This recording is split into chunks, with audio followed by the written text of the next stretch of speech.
in the earliest days of creation, when the universe was nothing more than a yawning void called chaos, the first deities emerged not through birth, but through spontaneous manifestation from the primordial forces themselves. Among these ancient powers stood Nyx, the embodiment of night, whose dark wings could span the heavens and whose presence brought the daily cycle of darkness that even Zeus dared not challenge.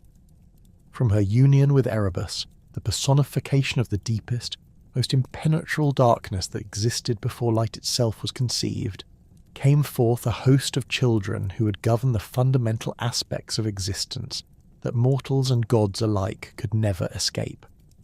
Hypnos emerged from this union as one of the most significant offspring of these primordial forces, inheriting from his mother the ability to blanket the world in his influence, and from his father the power to operate in realms where light held no dominion. His very essence was woven from the same cosmic fabric that had existed since the beginning of time, making him not merely a god who controlled sleep, but sleep itself given divine form and consciousness. The ancient Greeks understood that Hypnos was not created to serve a function. He was the function, an integral part of the cosmic order that had existed before the Olympian gods established their reign over the world. The genealogy of Hypnos placed him among siblings whose domains were equally fundamental to existence. His brothers and sisters included the Fates, who controlled the threads of destiny for every living being, the Hesperides who guarded the golden apples at the edge of the world, Nemesis who ensured divine retribution, and most significantly for understanding Hypnos himself, his twin brother Thanatos, the personification of death. This family structure was no accident in Greek cosmological thinking. These deities represented forces that operated beyond the control of the youngest Olympian gods, primordial powers that had established the very framework within which all other divine and mortal activities would take place. The relationship between Hypnos and Thanatos formed one of the most profound theological concepts in Greek mythology.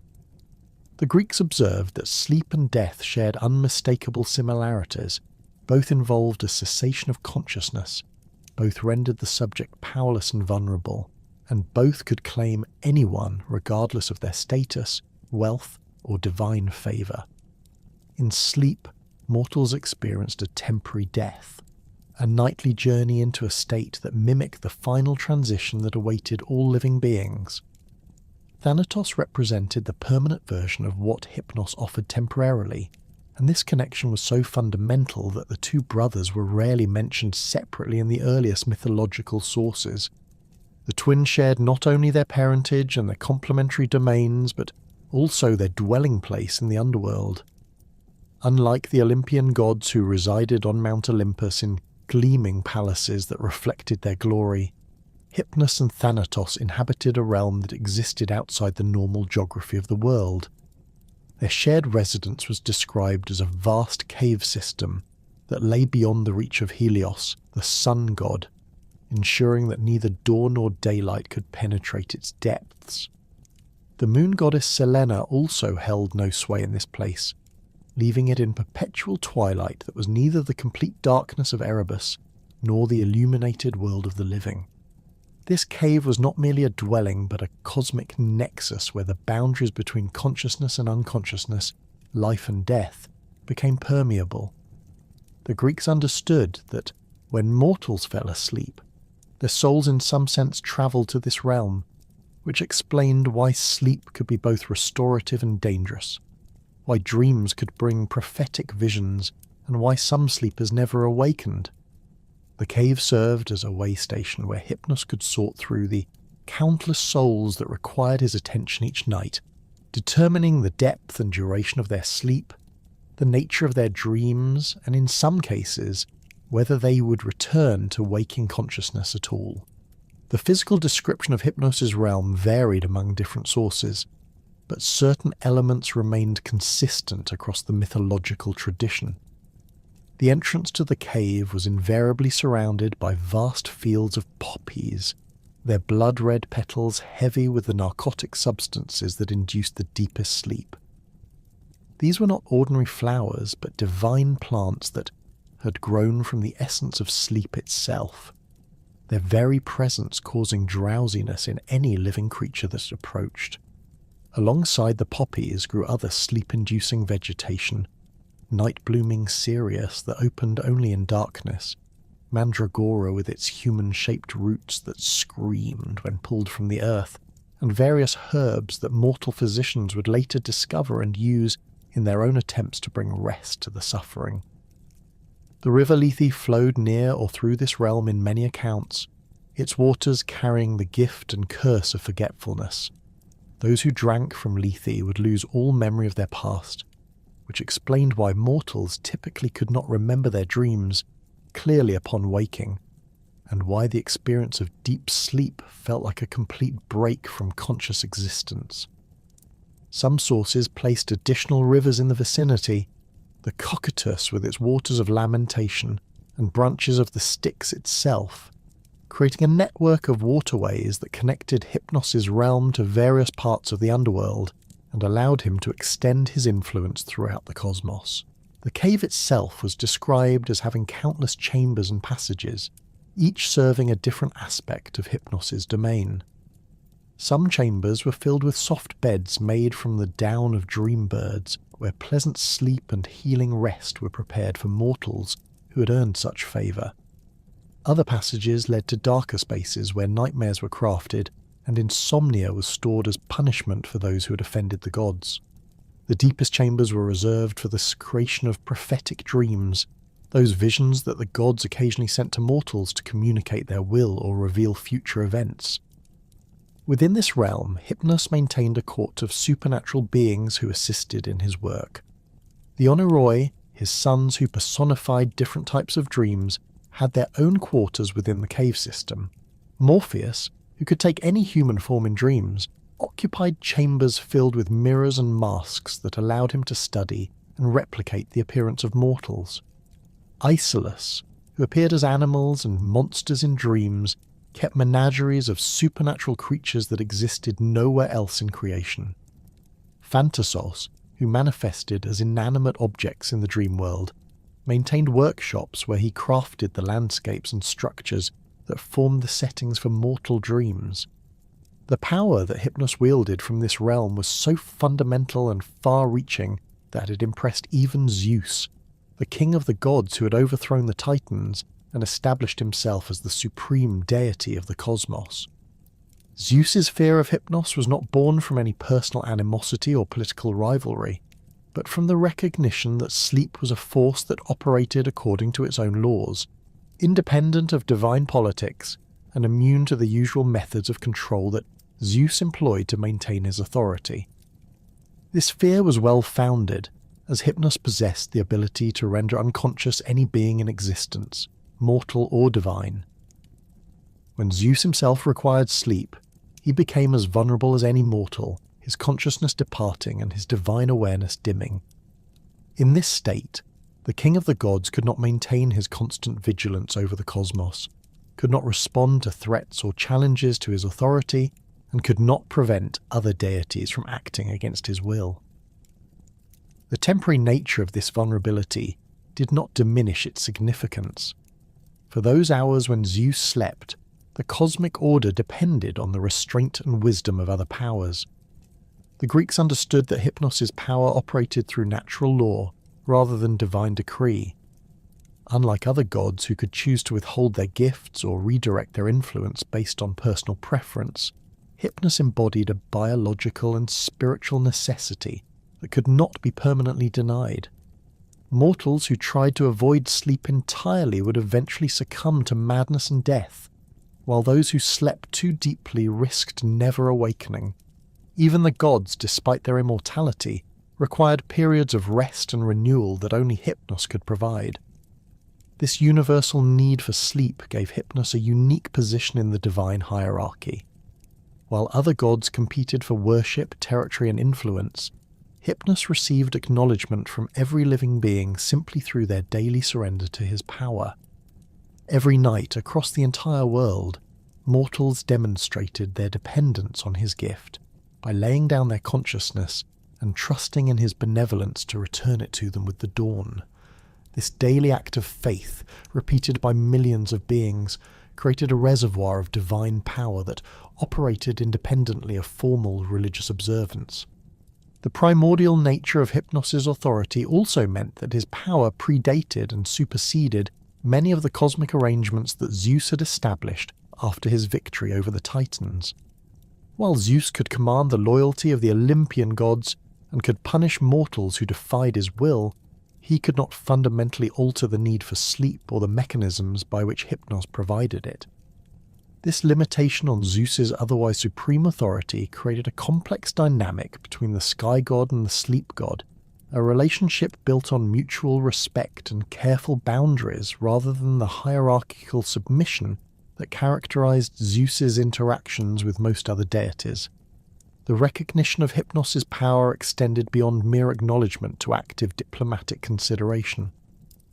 When Zeus planned actions that might disrupt the natural order, or when he needed to ensure that his own periods of rest would not be exploited by his enemies, he found it necessary to consult with Hypnos, or at least to avoid actions that might provoke the sleep god's displeasure. This consultation was not the command relationship that Zeus maintained with his subordinates, but rather the careful negotiation between equals who controlled different but equally essential aspects of cosmic function. The establishment of Hypnos' divine household began with his union to Pasithea, the most graceful of the Charites, whose very name meant all divine, in recognition of her encompassing beauty and gentle nature. This marriage represented far more than a romantic alliance between deities. It symbolized the cosmic principle that true rest required not merely the cessation of activity, but the active presence of grace, beauty, and harmonious restoration. Pasithea brought to their union the divine qualities that transformed mere unconsciousness into genuinely restorative sleep, the kind that healed both body and spirit rather than simply suspending awareness. The courtship between Hypnos and Pasithea had been orchestrated through divine necessity rather than chance encounter. The other Charites, Aglaea, who embodied splendor and magnificence, and Euphrosyne, who represented joy and mirth, recognized that their sister's particular gifts were essential for the proper functioning of sleep throughout the cosmos. Without Pasithea's influence, sleep would have remained a crude interruption of consciousness, offering no genuine restoration or peace. Her presence transformed each night's rest into an opportunity for renewal, allowing mortals and gods alike to awaken refreshed, rather than merely having survived a period of vulnerability. Pasithea's role in the divine household extended beyond her function as Hypnos' consort to encompass the active management of sleep's beneficial aspects. While Hypnos controlled the onset and duration of sleep itself, Pasithea determined its quality and restorative power. She worked through the night hours, moving invisibly among sleeping mortals to ensure that their rest served its intended purpose. Those who slept under her direct influence experienced the most profound restoration. Their bodies healed more quickly from injuries, their minds processed and integrated the experiences of their waking hours, and their spirits found the peace necessary for continued existence in a world filled with struggle and uncertainty. The goddess's presence could be detected in certain types of sleep that mortals occasionally experienced. Those rare nights when rest came easily and completely, when dreams were pleasant without being overstimulating, and when awakening brought a sense of genuine refreshment that lasted throughout the following day.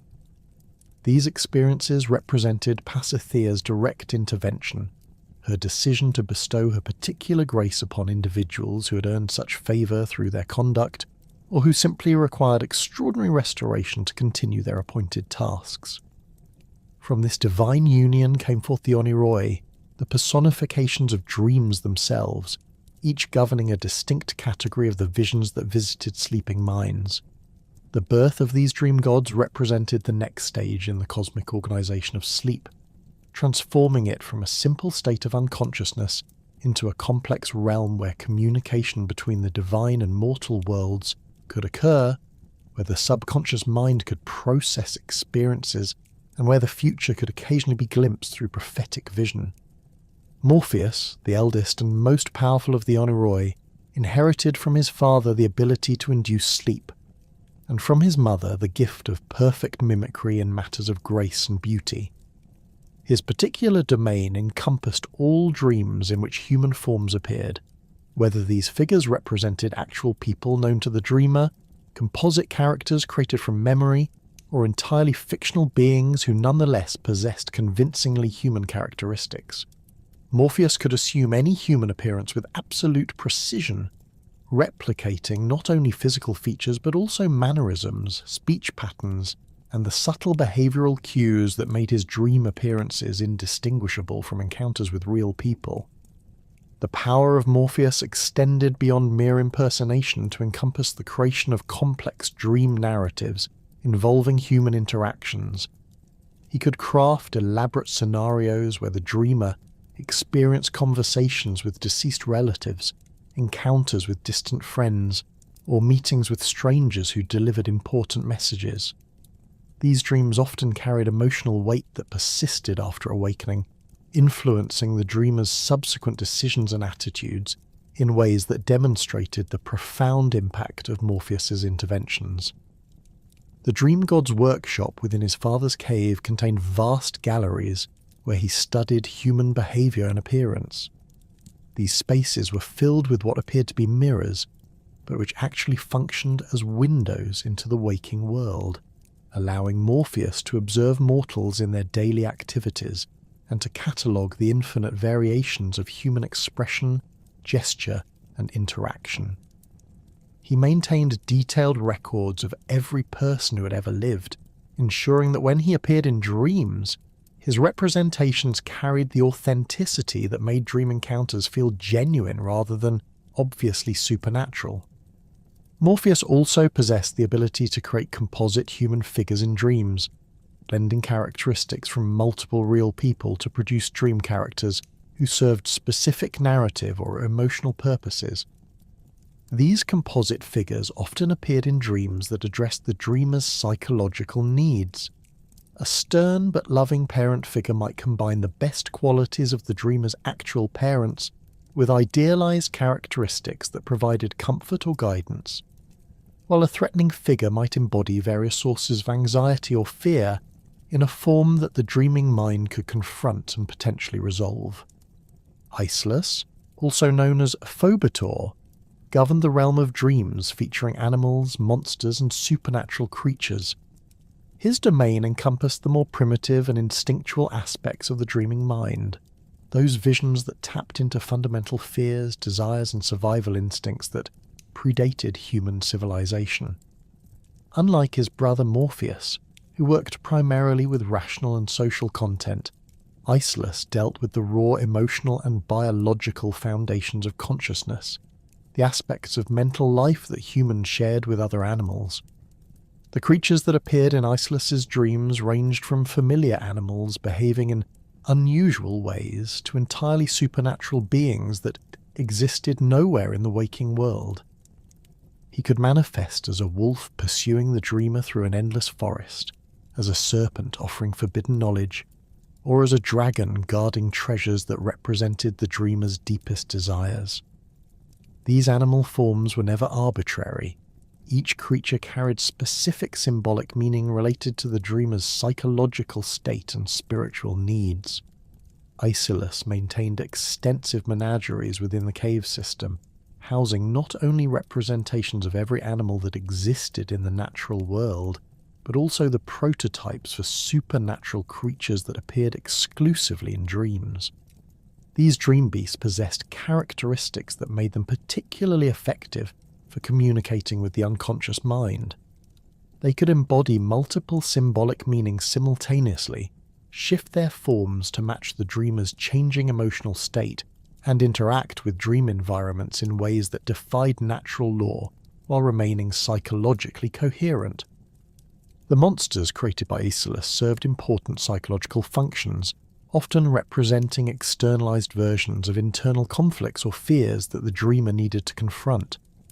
A dream monster might embody guilt over past actions, anxiety about future challenges, or repressed aspects of the dreamer's personality, that required integration into conscious awareness.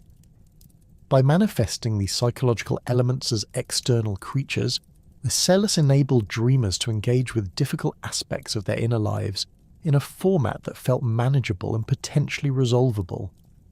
Thanatos, the youngest of the three primary Oneiroi, controlled dreams involving inanimate objects, landscapes, buildings, tools, and all the non-living elements that form the settings and props for dream narratives. His role required perhaps the greatest creativity among the dream gods, as he needed to construct entire dream worlds that felt coherent and believable while serving the specific narrative and psychological purposes of each individual dream. The landscapes created by Thanatos range from faithful reproductions of places the dreamer had visited to entirely fantastical environments that existed only within the dream realm.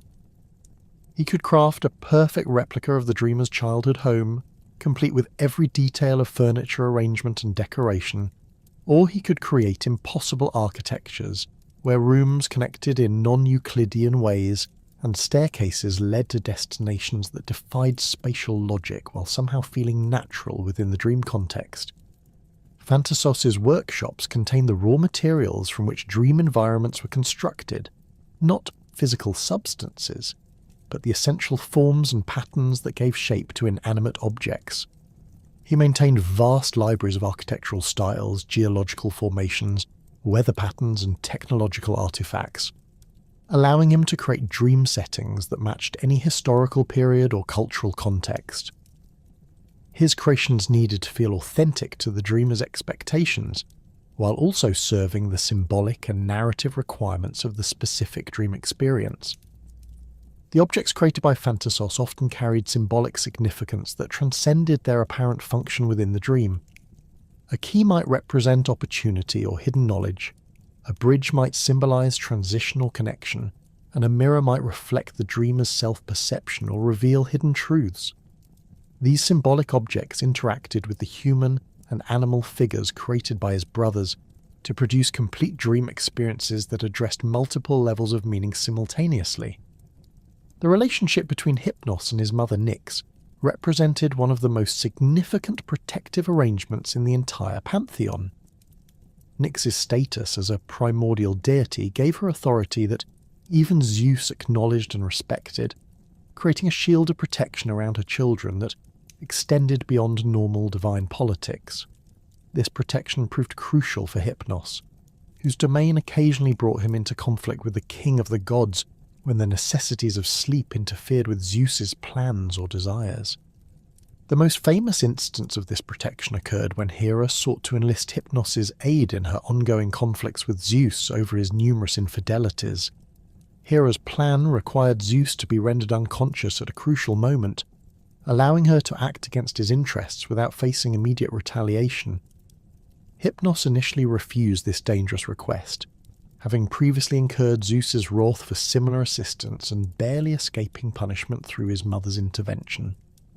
The protection that Nyx provided operated through the fundamental cosmic principle that night was older and more essential than the current divine order. Even Zeus, despite his supreme authority over the Olympian pantheon, recognized that his power depended on the continued functioning of the primordial forces that had existed before his rise to prominence. Challenging Nyx directly would risk destabilizing the cosmic foundations upon which his own authority rested, making such confrontation inadvisable regardless of any personal grievances he might hold against her children. This protective relationship also extended to the broader family dynamics within the realm of darkness. Hypnos maintained complex relationships with his numerous siblings, each of whom controlled fundamental aspects of existence that operated independently of Olympian oversight. Nemesis, the personification of divine retribution, shared with Hypnos the role of ensuring that cosmic justice operated according to universal principles rather than the personal preferences of individual gods. The Fates, Clotho who spun the thread of life, Lachesis who measured its length, and Atropos who cut it short, worked in coordination with both Hypnos and Thanatos to ensure that the cosmic order remained stable.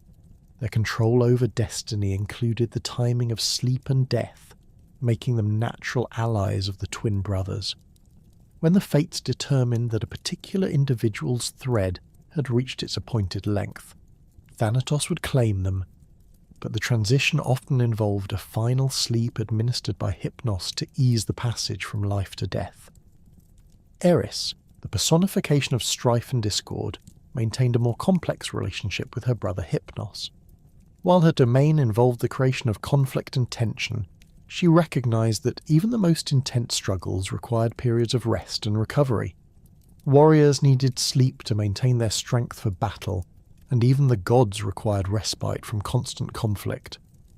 This mutual dependence created a working relationship between the siblings, with Eris occasionally moderating her influence to allow for necessary periods of peace, while Hypnos ensured that rest did not become so prolonged as to eliminate the dynamic tensions that drove cosmic development.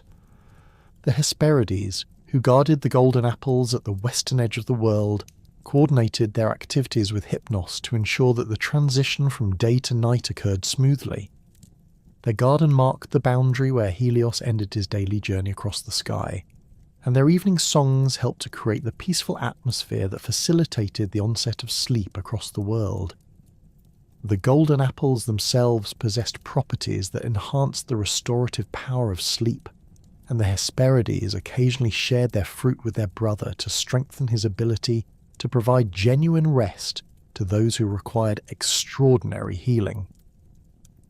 The Keres, spirits of violent death and doom, worked alongside both Hypnos and Thanatos, but maintained distinct roles in the cosmic order. While Thanatos represented peaceful death that came at the appointed time, the Keres embodied the violent and premature deaths that resulted from warfare, accident, and divine punishment. Hypnos often served as an intermediary between these forces, providing merciful unconsciousness to those facing violent ends and ensuring that even traumatic deaths included periods of peaceful transition. These family relationships created a network of mutual support and coordination that allowed the fundamental forces of existence to operate harmoniously despite their potentially conflicting domains. The children of Nyx had learned to balance their individual responsibilities with their collective obligation to maintain cosmic stability, creating a system of checks and balances that prevented any single force from overwhelming the others.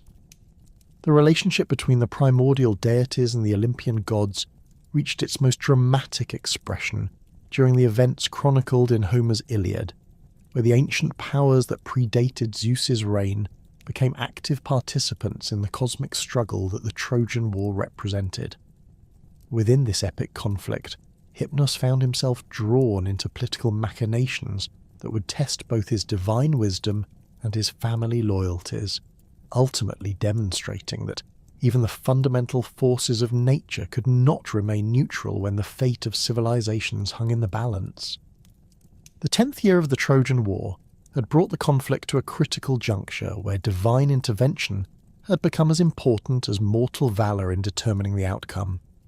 Zeus had issued strict commands that the gods should cease their direct involvement in the fighting, hoping to allow the war to reach its natural conclusion without further divine interference. This decree represented more than mere administrative policy.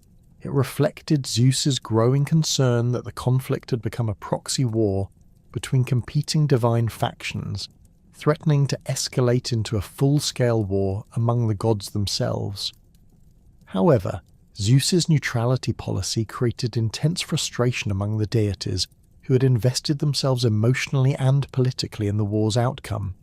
Hera, whose hatred of Troy stemmed from Paris's judgment in favour of Aphrodite during the contest of divine beauty, found herself constrained by her husband's commands just when the Greeks most needed divine assistance. The Trojan forces, bolstered by Hector's leadership and their own divine supporters, had gained significant momentum, pushing the Greek forces back toward their ships and threatening to end the war in Troy's favour. The strategic situation on the battlefield had deteriorated to the point where Hera believed that only direct divine intervention could prevent a complete Greek defeat. Poseidon, despite his own commitment to the Greek cause, remained bound by Zeus's explicit prohibition against involvement in the fighting. The Earthshaker god had made his position clear through private communications with other pro-Greek deities. He would act to support the Greeks only if Zeus's attention could be diverted long enough to provide plausible deniability for such intervention. This convergence of military necessity and divine politics created the circumstances that brought Hera to contemplate approaching Hypnos with a request that she knew carried enormous risks. The Queen of the Gods understood that asking the sleep god to render Zeus unconscious represented far more than a simple marital deception. It constituted a direct challenge to the cosmic order that Zeus had established and maintained through his supreme authority. The potential consequences of discovery included not only personal punishment, but possible cosmic instability if Zeus's temporary incapacitation led to broader challenges to his reign. Hera's decision to approach Hypnos reflected her sophisticated understanding of divine politics and the unique position that the primordial deities occupied within the current cosmic order. She recognized that Hypnos possessed both the power to accomplish what she required and the independence from Zeus's direct authority that made such an action theoretically possible. Unlike the Olympian gods, who owed their positions to Zeus's victory over the Titans and remained subject to his commands, Hypnos derived his authority from cosmic necessity itself, making him one of the few beings who could act against Zeus's immediate interests without automatically committing treason against the established order. The goddess's approach to Hypnos took place in the liminal spaces between the divine realms, where the boundaries between different cosmic domains became permeable enough to allow for clandestine meetings. Hera travelled not to Hypnos' cave in the Underworld, which would have been too obvious and potentially dangerous, but to one of the neutral territories where primordial and Olympian deities could meet without either side appearing to acknowledge the other's authority. These meetings required careful choreography to avoid creating precedents that might complicate future divine relationships. When Hera presented her request, she did so with full acknowledgement of its dangerous nature and the legitimate reasons why Hypnos might refuse. The sleep god's initial response demonstrated both his political acumen and his personal experience with Zeus's capacity for vengeance.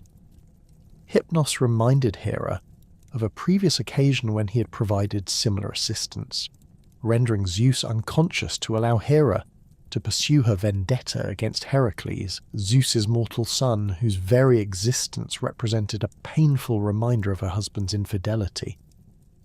The earlier incident had nearly resulted in catastrophic consequences for Hypnos.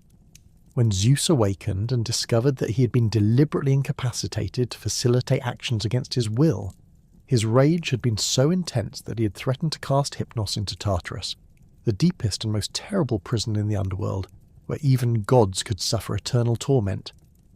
Only the intervention of Nyx, appearing in her full primordial majesty to defend her son, had prevented Zeus from carrying out this punishment. The confrontation had established clear boundaries. Zeus acknowledged that he could not punish Hypnos without risking conflict with Night herself, but Hypnos understood that future provocations might not be so easily resolved. This historical precedent created a complex negotiating environment where both Hera and Hypnos understood the stakes involved. Hera needed to offer compensation significant enough to justify the risks that Hypnos would be taking, while Hypnos needed to evaluate whether the proposed reward was worth potentially facing Zeus's wrath again. The negotiations required careful consideration of not only immediate benefits, but also long-term consequences for the relationships between different divine factions. Hera's eventual offer revealed her deep understanding of what would most appeal to Hypnos and her willingness to make genuine sacrifices to achieve her goals. She promised to arrange his marriage to Pasithea, the youngest and most beautiful of the Charites, whose grace and loveliness had long been the object of Hypnos' desires. This offer represented far more than a simple romantic arrangement. It would establish a formal alliance between the sleep god and one of the most respected groups of deities in the pantheon. elevating Hypnos' status and providing him with powerful connections that could prove valuable in future divine politics. The significance of this proposed marriage extended beyond personal satisfaction to encompass the cosmic implications of uniting sleep with grace. Pasitheia's particular gifts would enhance Hypnos' ability to provide truly restorative rest, transforming his domain from mere unconsciousness into genuine renewal and healing. The union would create synergies that would benefit not only the divine couple, but also all beings who required sleep, making the arrangement appealing from both personal and professional perspectives. Hera's ability to arrange such a marriage demonstrated her considerable influence within the divine community and her willingness to expend significant political capital to achieve her immediate objectives. The Charites, while not directly subject to Hera's authority, respected her position as Queen of the Gods and valued the stability that her support could provide for their own activities. Securing Pasitheia's agreement to the marriage would require Hera to make commitments and concessions that would affect her relationships with other deities long after the immediate crisis of the Trojan War had been resolved. The negotiations between Hera and Hypnos also involved careful consideration of the tactical aspects of their proposed collaboration. Simply putting Zeus to sleep would not be sufficient. The timing, duration, and apparent naturalness of his rest would all be crucial to the plan's success. Zeus needed to fall asleep at a moment when such rest would appear normal and expected, and he needed to remain unconscious long enough for Poseidon to take decisive action on the battlefield, without the sleep appearing obviously supernatural in its depth or duration. Hypnos' expertise in managing different types of sleep became crucial to developing an effective strategy. The sleep god possessed the ability to induce various forms of unconsciousness, ranging from light dozes that could be easily interrupted to profound slumbers that resembled temporary death. For this particular mission, he would need to craft a sleep that was deep enough to prevent Zeus from sensing Poseidon's activities, but natural enough to avoid arousing suspicion when the king of the gods eventually awakened. The plan also required careful coordination of environmental factors that would make Zeus's sleep appear spontaneous rather than induced. Hypnos would need to work with other natural forces, perhaps the warmth of the sun, the gentle movement of air, or the peaceful sounds of nature, to create conditions that would naturally encourage rest. The sleep god's collaboration with these elements would need to be subtle enough to escape detection while being effective enough to achieve the desired result. Once the terms of their agreement had been established and confirmed through the appropriate divine oaths, Hypnos began the delicate process of implementing the plan. His approach to Zeus required extraordinary subtlety, as the king of the gods possessed acute awareness of supernatural influences and would immediately recognize any obvious attempt at magical manipulation. Instead, Hypnos worked through natural processes, gradually intensifying the normal fatigue that even gods experienced after periods of intense activity and concentration. The sleep god's technique involved layering multiple subtle influences that individually appeared completely natural, but collectively created an irresistible urge toward rest. He enhanced the warmth of the sunlight that fell on Zeus's chosen resting place, making it feel particularly comfortable and soothing. He influenced the rhythm of nearby sounds, the gentle lapping of waves, the whisper of wind through leaves, the distant calls of birds, creating a natural symphony that encouraged relaxation and drowsiness. Hypnos also worked on Zeus's internal state, subtly amplifying the natural processes that led to sleep onset. He enhanced the production of substances within Zeus's divine physiology that promoted relaxation, while diminishing those that maintained alertness and vigilance. These changes occurred so gradually and naturally that Zeus experienced them as the normal progression toward rest rather than external manipulation, making the sleep god's intervention virtually undetectable. The actual moment when Zeus succumbed to sleep represented the culmination of Hypnos' most sophisticated work. The king of the gods settled into what he believed was a brief, natural rest, unaware that his consciousness was being guided into a state of profound unconsciousness that would persist for exactly as long as the tactical situation required. Hypnos maintained careful monitoring of Zeus's condition throughout the sleep period, ready to make subtle adjustments if the depth of unconsciousness began to vary from optimal levels. With Zeus safely unconscious, Poseidon immediately began implementing his own part of the plan. The Earthshaker god's intervention in the battle was swift and decisive, but also carefully calculated to appear as natural battlefield developments rather than obvious divine interference. He strengthened the resolve of key Greek warriors, influenced the trajectory of crucial spear throws, and created subtle environmental conditions that favoured Greek tactical movements while hindering Trojan responses. Poseidon's actions during Zeus's enforced sleep demonstrated the sophisticated understanding that the gods possessed regarding the limits of their intervention in mortal affairs. Rather than appearing directly on the battlefield or performing obvious miracles, the sea god worked through natural processes and human psychology to shift the momentum of the fighting. He inspired courage in Greek hearts, clarity in their tactical thinking and coordination in their movements, while simultaneously sowing doubt and confusion among the Trojan forces. The impact of Poseidon's intervention during this crucial period proved decisive in preventing what could have been a complete Greek defeat. The renewed vigour and coordination of the Greek forces allowed them to halt the Trojan advance, re-establish their defensive positions, and begin planning the counter-offensives that would eventually lead to their ultimate victory. The psychological effect of this battlefield success extended far beyond the immediate tactical situation, restoring Greek confidence and demonstrating that the gods had not abandoned their cause. When Zeus eventually awakened from his divinely induced sleep, he immediately sensed that significant events had occurred during his unconsciousness. His divine awareness quickly identified the changes in the battlefield situation and the obvious signs of Poseidon's intervention. The king of the gods' initial reaction combined anger at the deception with grudging admiration for the sophistication of the plan that had been executed against him. However, Zeus's response to discovering the deception revealed the complex nature of divine politics and the limits of even supreme authority when dealing with primordial forces. While he was certainly displeased with Hera's manipulation and Hypnos' cooperation, he also recognized that their actions had not fundamentally challenged his authority or threatened the stability of the cosmic order.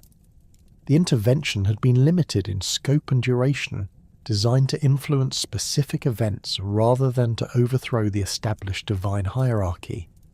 The consequences of this episode extended far beyond its immediate impact on the Trojan War to influence the ongoing relationships between different groups of deities. Zeus's handling of the situation established important precedents regarding the limits of divine intervention and the acceptable boundaries of political maneuvering within the pantheon. His decision not to pursue severe punishment against Hypnos reinforced the special status of the primordial deities while also demonstrating his own political sophistication. For Hypnos, the successful completion of this mission brought both the promised reward of marriage to Pasithea and enhanced respect within the divine community for his political acumen and professional capabilities. The sleep god had demonstrated that he could operate effectively in the complex world of divine politics while maintaining his essential neutrality and cosmic responsibilities. His marriage to Pasithea would indeed enhance his domain, creating the synergies that Hera had promised, while establishing new alliances that would prove valuable in future divine interactions. The episode also reinforced the importance of the primordial deities as independent forces within the cosmic order, capable of influencing events according to their own judgment, rather than simply serving as instruments of Olympian policy. This independence would continue to play crucial roles in subsequent mythological events, as the fundamental forces of existence maintained their ability to act according to cosmic necessity rather than political convenience. Beyond the reach of mortal geography and outside the conventional boundaries that separated the realms of gods and men, Hypnos maintained his dwelling in a vast cave system that existed in perpetual twilight. This subterranean palace defied the normal laws of space and illumination, creating an environment where the very concept of wakefulness became foreign and where consciousness itself grew heavy with the promise of rest. The cave's entrance yawned wide in a mountainside that no living explorer had ever successfully located, hidden behind veils of mist that rose from the earth itself, and protected by enchantments that turned away any who approached with minds too alert or purposes too urgent.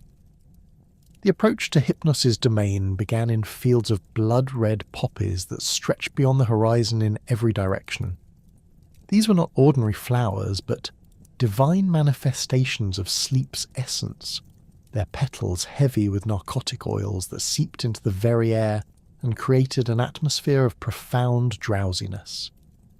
Each poppy head contained seeds that held concentrated sleep-inducing power, and the gentle breeze that perpetually moved through these fields carried their influence to distant lands, explaining why mortals across the world felt the pull of slumber as evening approached. The flowers grew in perfect rows that seemed to extend infinitely, their crimson blooms creating geometric patterns that hypnotized observers and drew them deeper into the realm's influence. Interspersed among the poppies grew other sleep-inducing vegetation that Hypnos had cultivated over millennia of careful tending. Mandragora plants pushed their human-shaped roots deep into soil that had never known sunlight, their twisted forms holding concentrated essence of oblivion. Night-blooming Sirius opened their ghostly white flowers only in this realm of eternal darkness, their petals releasing fragrances that could induce prophetic dreams in those who inhaled their perfume.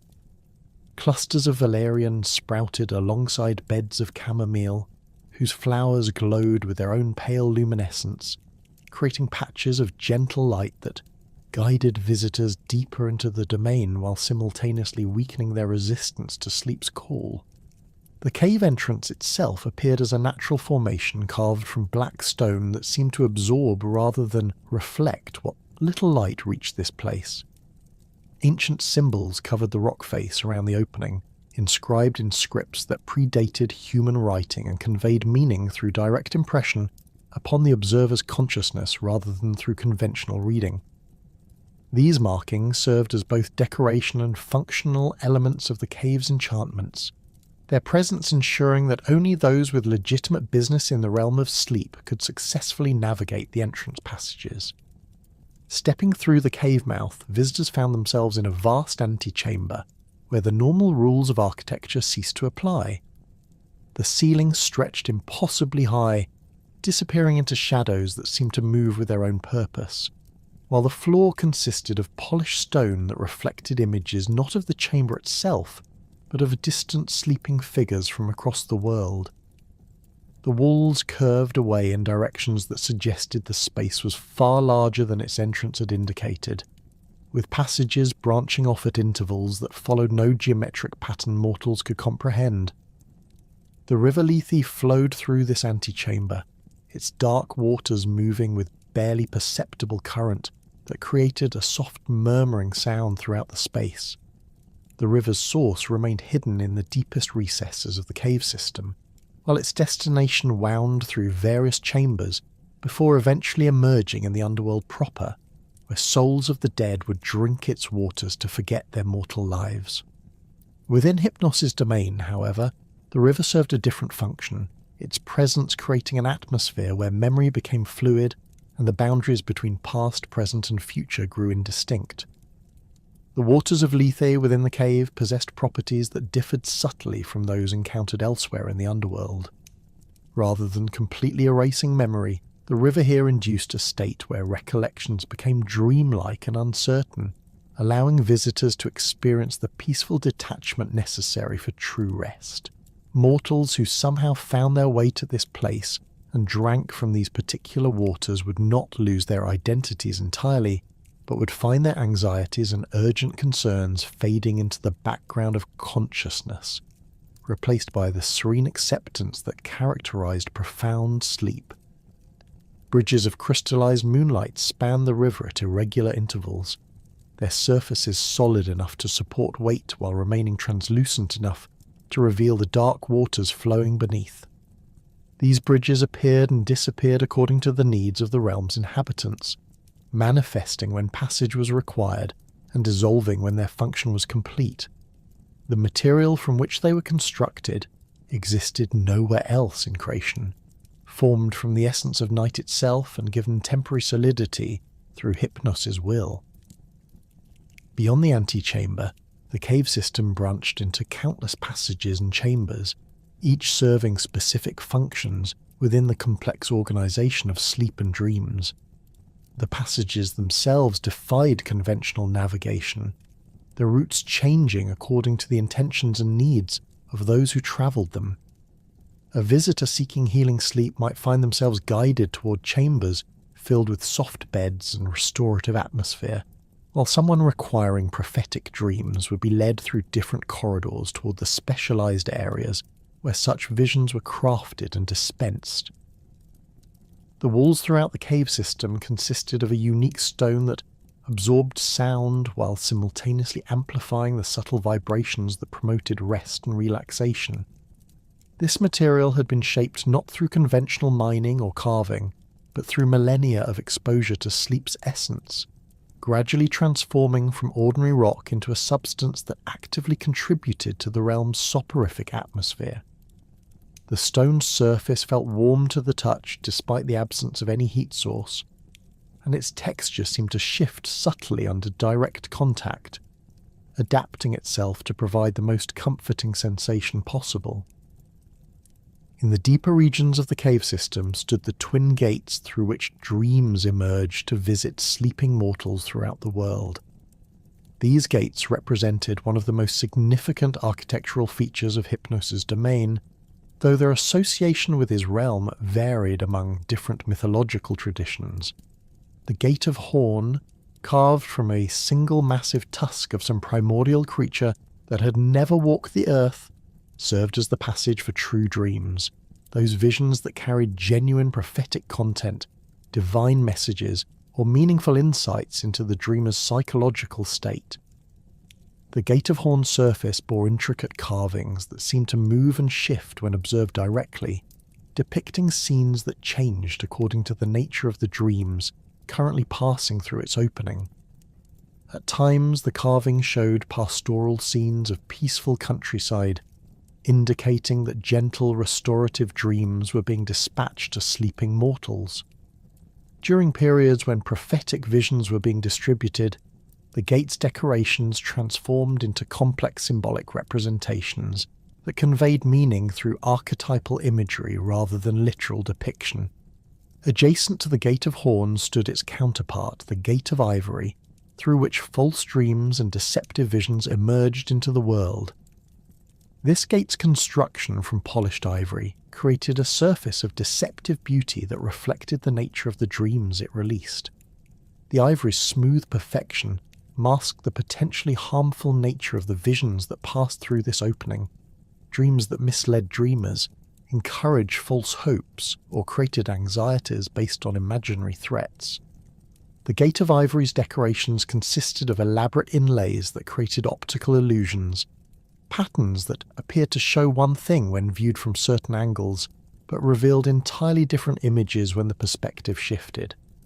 These visual tricks served as both artistic expression and functional demonstration of the gate's purpose, reminding observers that appearances could be deceiving and that not all dreams carried truth or wisdom.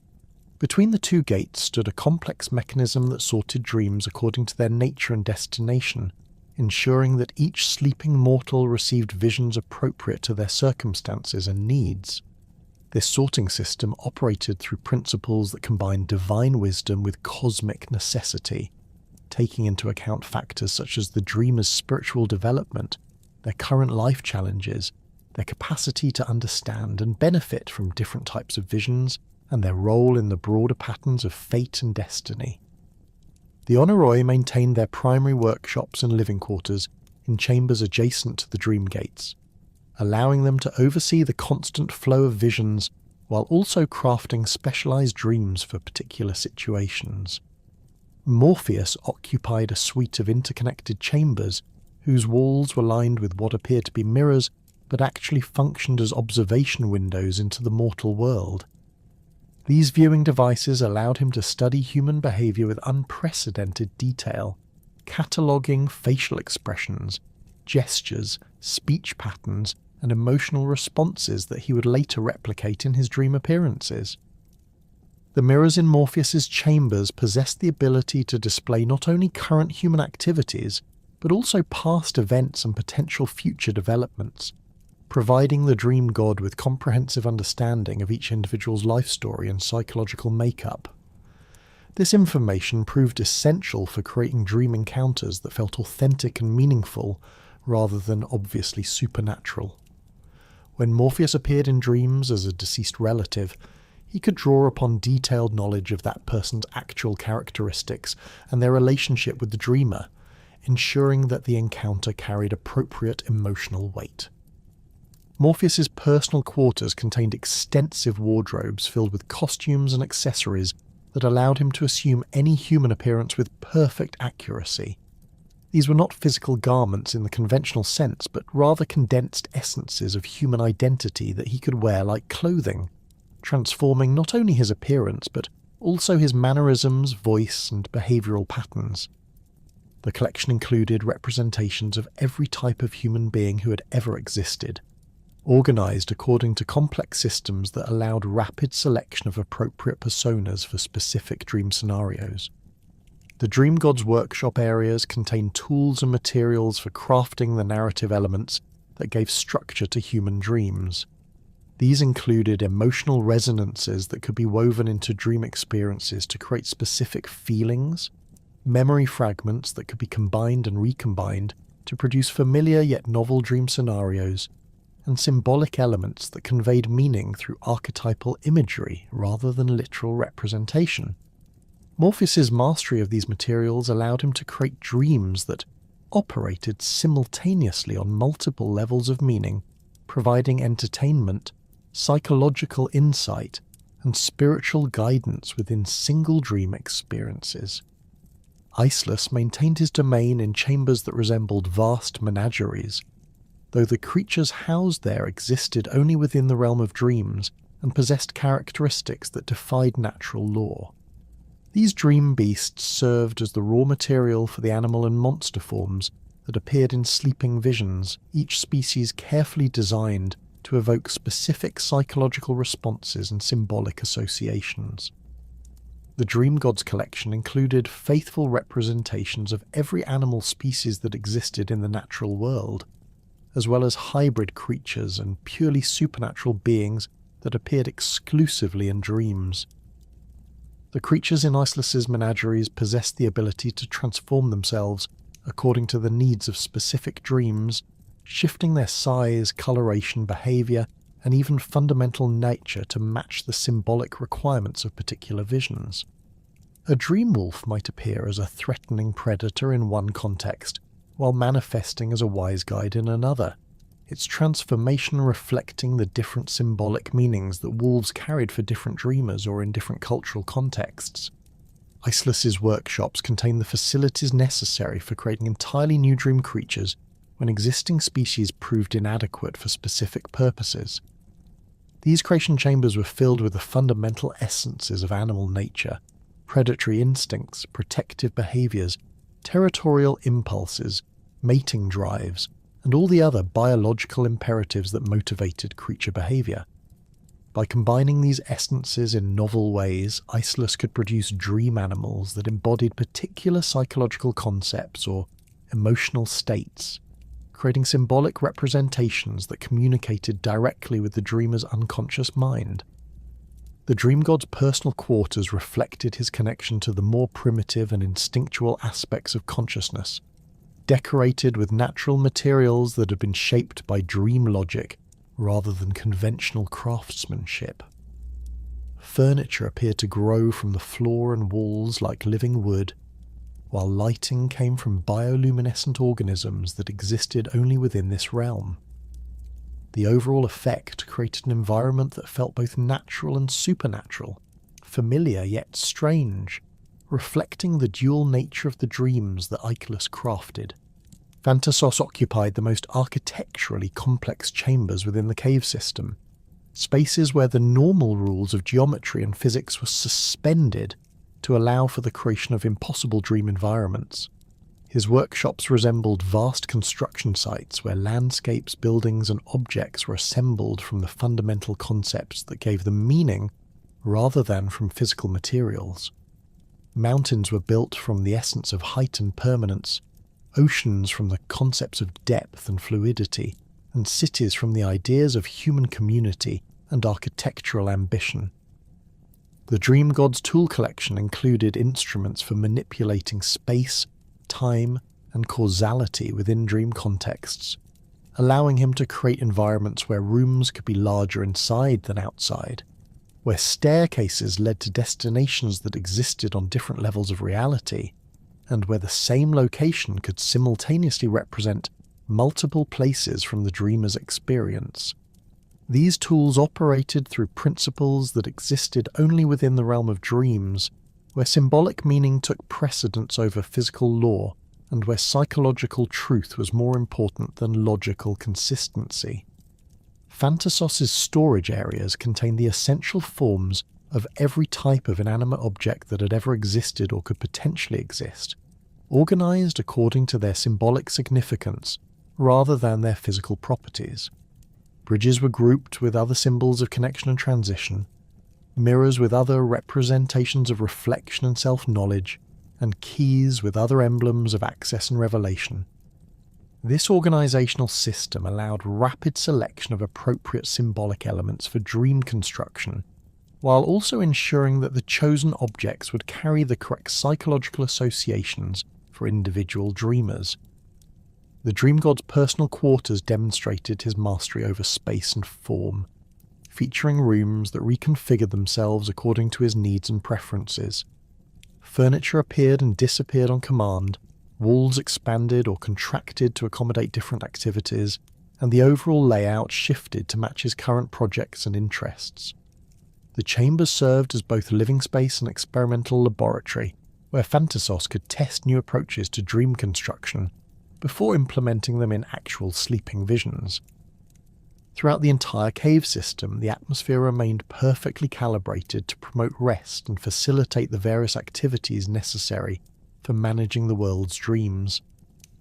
The air itself carried traces of sleep-inducing substances drawn from the poppy fields outside, while the temperature remained at the precise level that encouraged relaxation without causing discomfort.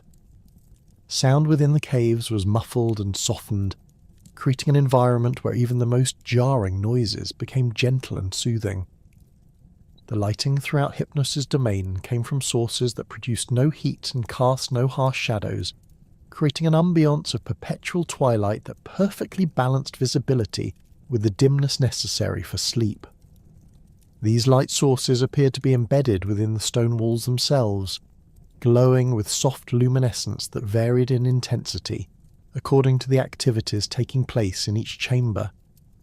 Areas where active work was being conducted received slightly brighter illumination, while spaces designated for rest remained in deeper shadow that encouraged drowsiness.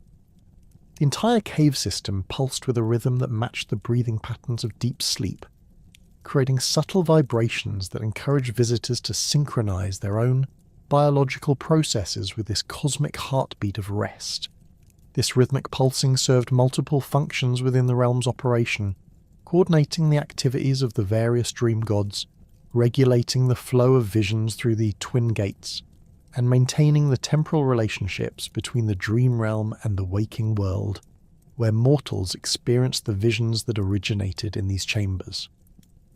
The influence of Hypnos extended far beyond the confines of his Twilight cave and the political machinations of divine courts, reaching into the daily lives of mortals who found themselves touched by circumstances that required the sleep god's direct intervention. Unlike the Olympian deities who often involved themselves in human affairs for personal glory or to settle scores with their divine rivals, Hypnos operated according to principles of cosmic balance and necessity, providing his gifts where suffering demanded relief or where the natural order required restoration through the medium of sleep and dreams. The shepherd Endymion became one of the most celebrated recipients of Hypnos' intervention, though the circumstances of his eternal slumber originated from the passionate obsession of Selene, the moon goddess, rather than from any direct initiative by the sleep god himself. Endymion tended his flocks on the slopes of Mount Latmos in Caria, where his extraordinary beauty had caught the attention of the lunar deity during her nightly journey across the heavens. The young man possessed the kind of physical perfection that stirred divine desire, features carved with mathematical precision, skin that seemed to glow with inner light, and a grace of movement that suggested heroic bloodlines, despite his humble occupation. Selene's infatuation with the mortal shepherd created a complex theological problem that required careful resolution.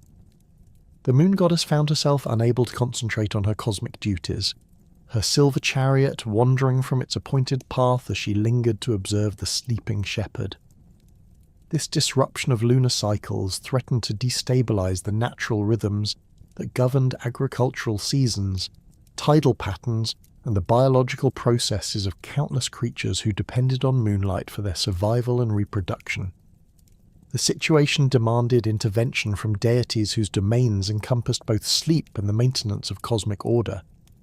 Hypnos found himself consulted not because Selene required his permission to act, but because her proposed solution involved manipulating the fundamental nature of human consciousness in ways that fell within his jurisdiction. The moon goddess wished to preserve Endymion's beauty forever by granting him eternal sleep, ensuring that age could never diminish his perfection, while allowing her to visit him nightly without the complications that would arise from a conscious relationship between goddess and mortal. The technical challenges of creating eternal sleep without death required Hypnos' most sophisticated understanding of the relationship between consciousness, mortality, and divine intervention. Normal sleep served restorative functions that required periodic awakening to complete their cycles, while death represented a permanent transition that would defeat Selene's purposes entirely. Hypnos needed to craft a state that combined sleep's preservation of life with death's permanence of condition, creating a form of suspended animation that had never before been attempted. The sleep god's solution involved layering multiple types of unconsciousness to create a stable state that could persist indefinitely without causing physical deterioration or spiritual dissolution. The deepest layer resembled the profound sleep that preceded death, slowing Endymion's biological processes to the absolute minimum necessary to maintain life. Above this foundation, Hypnos added elements of healing sleep that would continuously repair any damage caused by the passage of time, ensuring that the shepherd's body remained in perfect condition despite the centuries that would pass. The uppermost layer of Endymion's enchanted sleep incorporated dream elements that would provide psychological sustenance during his extended unconsciousness. Rather than experiencing the blank void that characterized ordinary deep sleep, the shepherd would inhabit a carefully constructed dream realm where he could continue to experience a form of existence that felt meaningful and complete. These dreams would be populated with idealized versions of his pastoral life, allowing him to tend eternal flocks in perfect meadows under skies that never brought storms or drought. The implementation of this complex enchantment required Hypnos to work in coordination with other deities whose domains intersected with the various aspects of Endymion's condition. Thanatos provided his expertise in the suspension of mortality without actually causing death, while the Fates agreed to pause their measurement of the shepherd's life thread without cutting it entirely. The collaboration demonstrated the sophisticated level of divine cooperation that was sometimes necessary to address situations that transcended the normal boundaries between different cosmic jurisdictions. The cave where Endymion lay in his eternal slumber became a site of pilgrimage for mortals who sought to understand the nature of divine love and the prices that such attention could exact. The shepherd's perfectly preserved form, visible through the cave's opening during certain lunar phases, served as a reminder that divine favour could transform human existence in ways that transcended normal categories of blessing and curse. Visitors often reported experiencing unusually vivid dreams after viewing Endymion's sleeping form, suggesting that proximity to such concentrated sleep magic could influence the dream experiences of ordinary mortals. The story of Alcyone and Saix presented Hypnos with a different type of intervention opportunity, one that involved using dreams as a medium for communication between the living and the dead, while also demonstrating the transformative power of grief when channeled through divine compassion.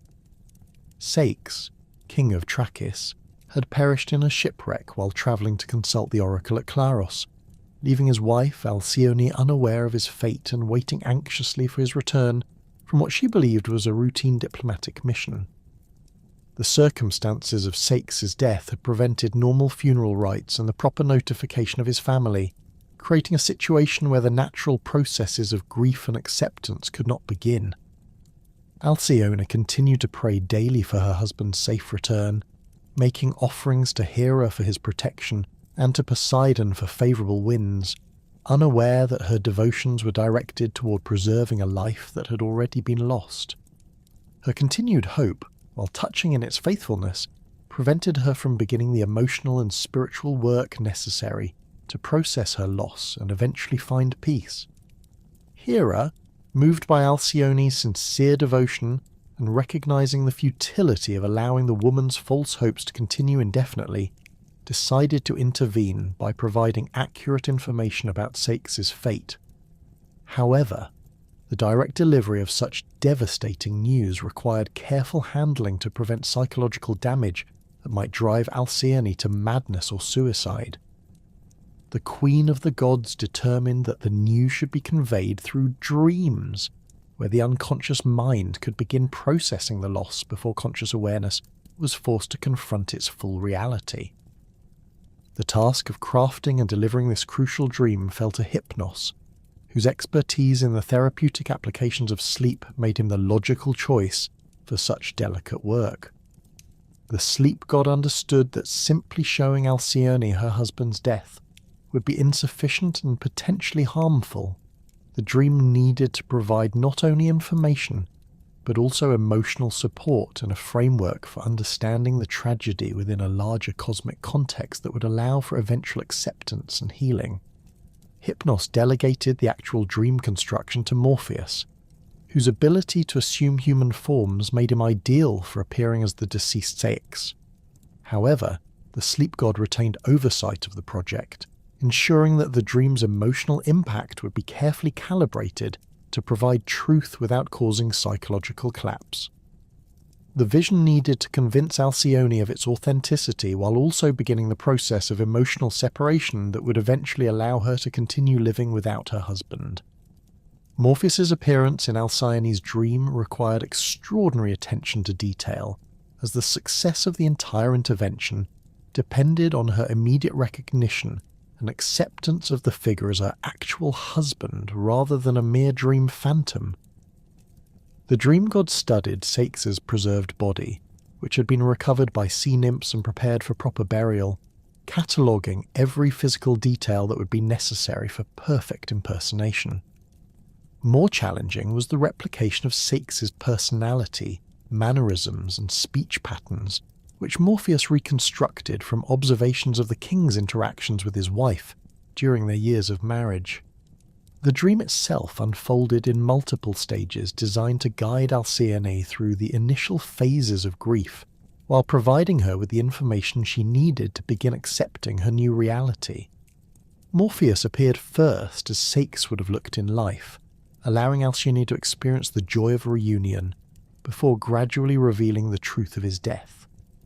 The transformation was managed carefully, with the dream figure slowly taking on the appearance of a drowned corpse while simultaneously maintaining enough of Saix's essential characteristics to preserve the emotional connection. The dream Saix described his final moments with enough detail to convince Alcyone of the vision's authenticity, while avoiding graphic elements that might prove traumatic rather than informative. He spoke of the storm that had overwhelmed his ship, his thoughts of her during his final moments, and his current state among the dead. Most importantly, the dream figure provided explicit instructions for proper funeral rites, and expressed his desire that Alcyone should eventually find happiness again, rather than spending her remaining years in futile mourning. Alcyone's response to this dream revelation demonstrated both the effectiveness of Hypnos' approach and the depth of her love for her deceased husband. Rather than accepting the dream's message and beginning the process of adjustment to widowhood, she chose to join Ceyx in death, walking into the sea where his body had been recovered. Her decision, while tragic from a mortal perspective, represented a form of spiritual completion that the gods found worthy of honour rather than punishment. The transformation of both Alcyone and Ceyx into kingfisher birds represented a collaborative effort between multiple deities who recognised the exceptional nature of their love and the appropriateness of preserving it in a form that transcended human mortality. Hypnos played a crucial role in this metamorphosis, ensuring that the consciousness of both individuals was preserved during their transformation, and that their new existence as birds would include memory of their human love and the circumstances that had led to their current state. The kingfishers that Alcyone and Ceyx became possessed unusual characteristics that reflected their divine transformation and the intervention of the sleep god in their story. During the winter months, when these birds nested and raised their young, the seas remained calm for a period that became known as the Halcyon Days, suggesting that their transformation had granted them some measure of influence over the natural forces that had originally separated them. This ongoing miracle served as a reminder of the power of true love and the willingness of the gods to honour exceptional devotion with extraordinary rewards. Throughout the mortal world, Hypnos regularly provided interventions that addressed various forms of human suffering through the medium of sleep and dreams. Warriors returning from battle often found themselves unable to rest due to memories of violence and loss that haunted their attempts at sleep. The sleep god would provide these veterans with specially crafted dreams that allowed them to process their traumatic experiences gradually, reducing the psychological impact of warfare while preserving the lessons that combat had taught them about courage, loyalty, and the fragility of life. Mothers who had lost children frequently received visitations in their dreams, where they could interact with idealized versions of their deceased offspring, experiencing the conversations and embraces that death had prevented. These dreams served multiple therapeutic functions, allowing the grieving mothers to express their love and receive comfort, while gradually accepting the reality of their loss. Hypnos crafted these visions with particular care, ensuring that they provided genuine emotional healing rather than creating false hopes that might prevent healthy adjustment to bereavement. Farmers facing crop failures, merchants whose ventures had failed, and craftsmen whose work had been destroyed by natural disasters often found their despair lifted through prophetic dreams that revealed future opportunities or alternative approaches to their problems. These visions typically came during the deepest part of sleep, when the conscious mind's resistance to new ideas was at its lowest, allowing innovative solutions to take root in the dreamer's awareness, where they could be developed and implemented upon awakening. The sleep god's interventions in cases of physical illness often involved dreams that provided both psychological comfort and practical guidance for treatment. Patients suffering from diseases that mortal medicine could not cure might receive visions of healing herbs, therapeutic practices, or spiritual approaches that could alleviate their conditions. These medical dreams required careful coordination with other deities whose domains included healing and herbal knowledge, ensuring that the guidance provided was both safe and effective. Hypnos also served as a facilitator for communication between the divine and mortal realms in situations where direct divine appearance would be inappropriate or counterproductive. Gods who wished to provide guidance to their mortal descendants or worshippers often worked through the sleep god to deliver their messages in dream form, where the supernatural content would be accepted as visionary experience rather than rejected as impossible hallucination. These collaborative efforts required Hypnos to translate divine concepts into symbolic language that mortal minds could comprehend and remember upon awakening. The prophetic dreams that emerged from Hypnos' realm represented some of his most sophisticated work, requiring coordination with the Fates and other deities who possessed knowledge of future events. These visions needed to provide accurate information about coming developments, while presenting it in forms that would be both comprehensible to the dreamer and actionable within their current circumstances. The sleep god developed elaborate symbolic vocabularies that could convey complex prophetic information through archetypal imagery that transcended cultural and linguistic barriers. The divine arsenal of Hypnos manifested through symbols and implements that served both practical and ceremonial functions in his administration of sleep across the cosmos. The poppy flower stood as his most recognizable emblem, its blood-red petals containing the concentrated essence of slumber that could affect mortals and gods alike. These were not ordinary botanical specimens, but divine manifestations that grew exclusively in the fields surrounding his cave, their narcotic properties infinitely more potent than any earthly variant. Each poppy head contained seeds that held distilled, sleep-inducing power, capable of producing effects ranging from gentle drowsiness to the profound unconsciousness that bordered on death itself. The poppies that served as Hypnos' primary symbol possessed the remarkable ability to adapt their potency to the needs of specific situations.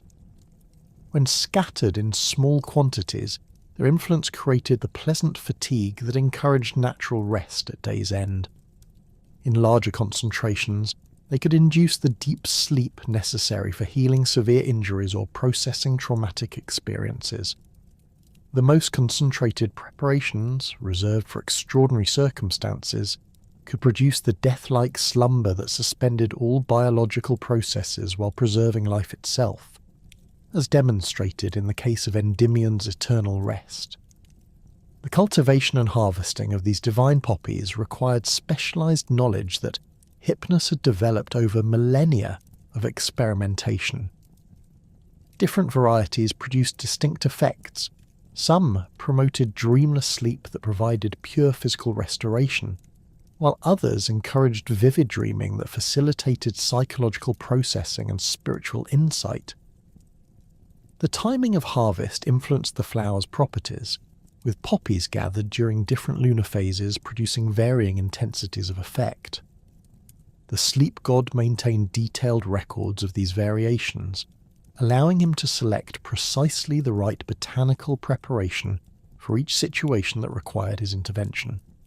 The wings that enabled Hypnos' silent flight represented another crucial aspect of his divine nature, allowing him to move through the world without disturbing those he intended to influence. These appendages differed fundamentally from the feathered wings of birds or the membrane wings of bats, appearing instead as extensions of shadow and twilight that could solidify when flight was required, while remaining insubstantial enough to pass through physical barriers when stealth was necessary. The wings generated no sound during flight, their movement creating only the gentlest disturbance of air that often felt like a cooling breeze to those who experienced it.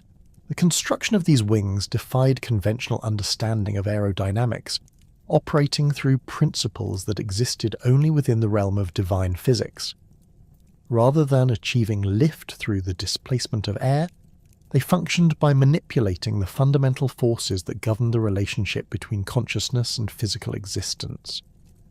When Hypnos flew, he moved through dimensions that intersected with but remained distinct from normal space, allowing him to travel vast distances instantaneously while remaining invisible to mortal observation. The wings possessed the ability to adjust their appearance and substance according to the requirements of specific missions. During daylight operations, they became nearly transparent, allowing Hypnos to move undetected even in bright sunlight. At night they could manifest as patches of deeper darkness that blended seamlessly with existing shadows.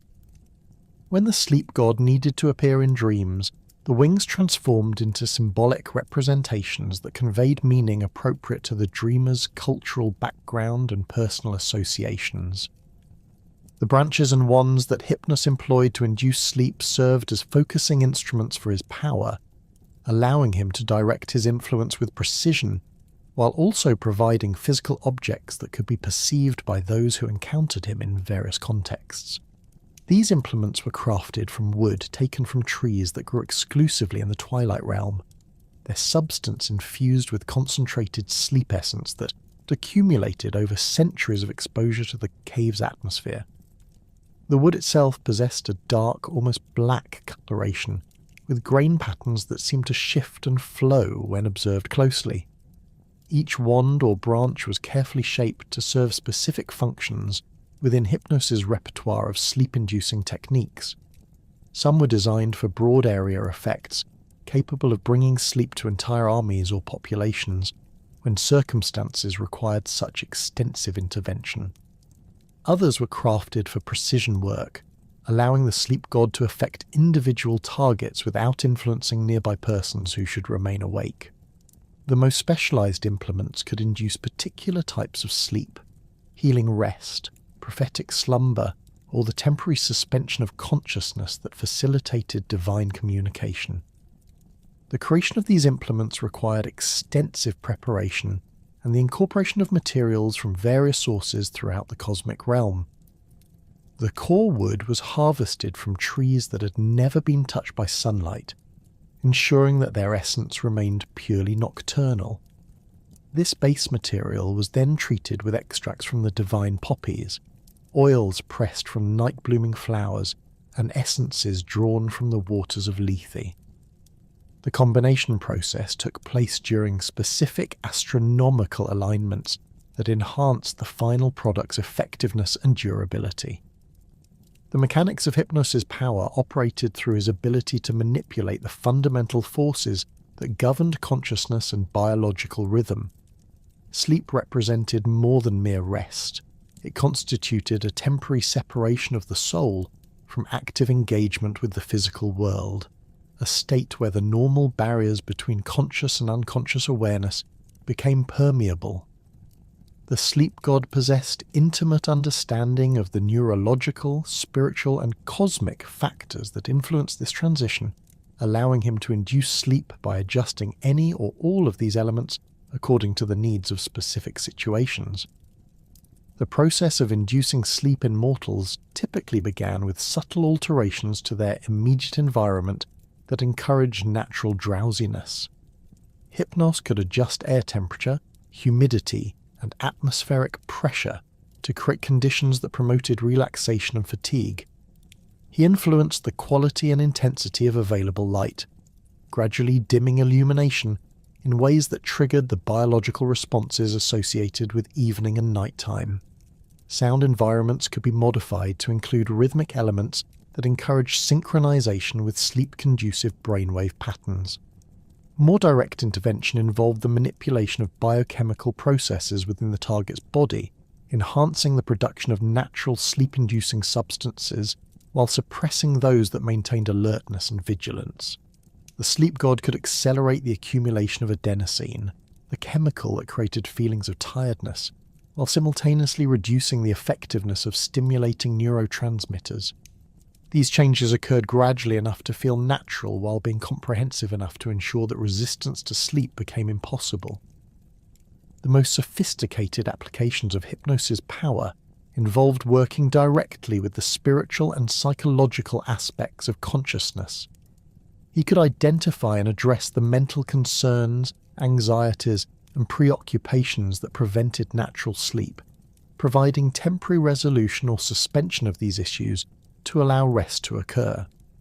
Traumatic memories could be temporarily isolated from active consciousness, while persistent worries could be placed in psychological compartments where they would not interfere with the sleep process.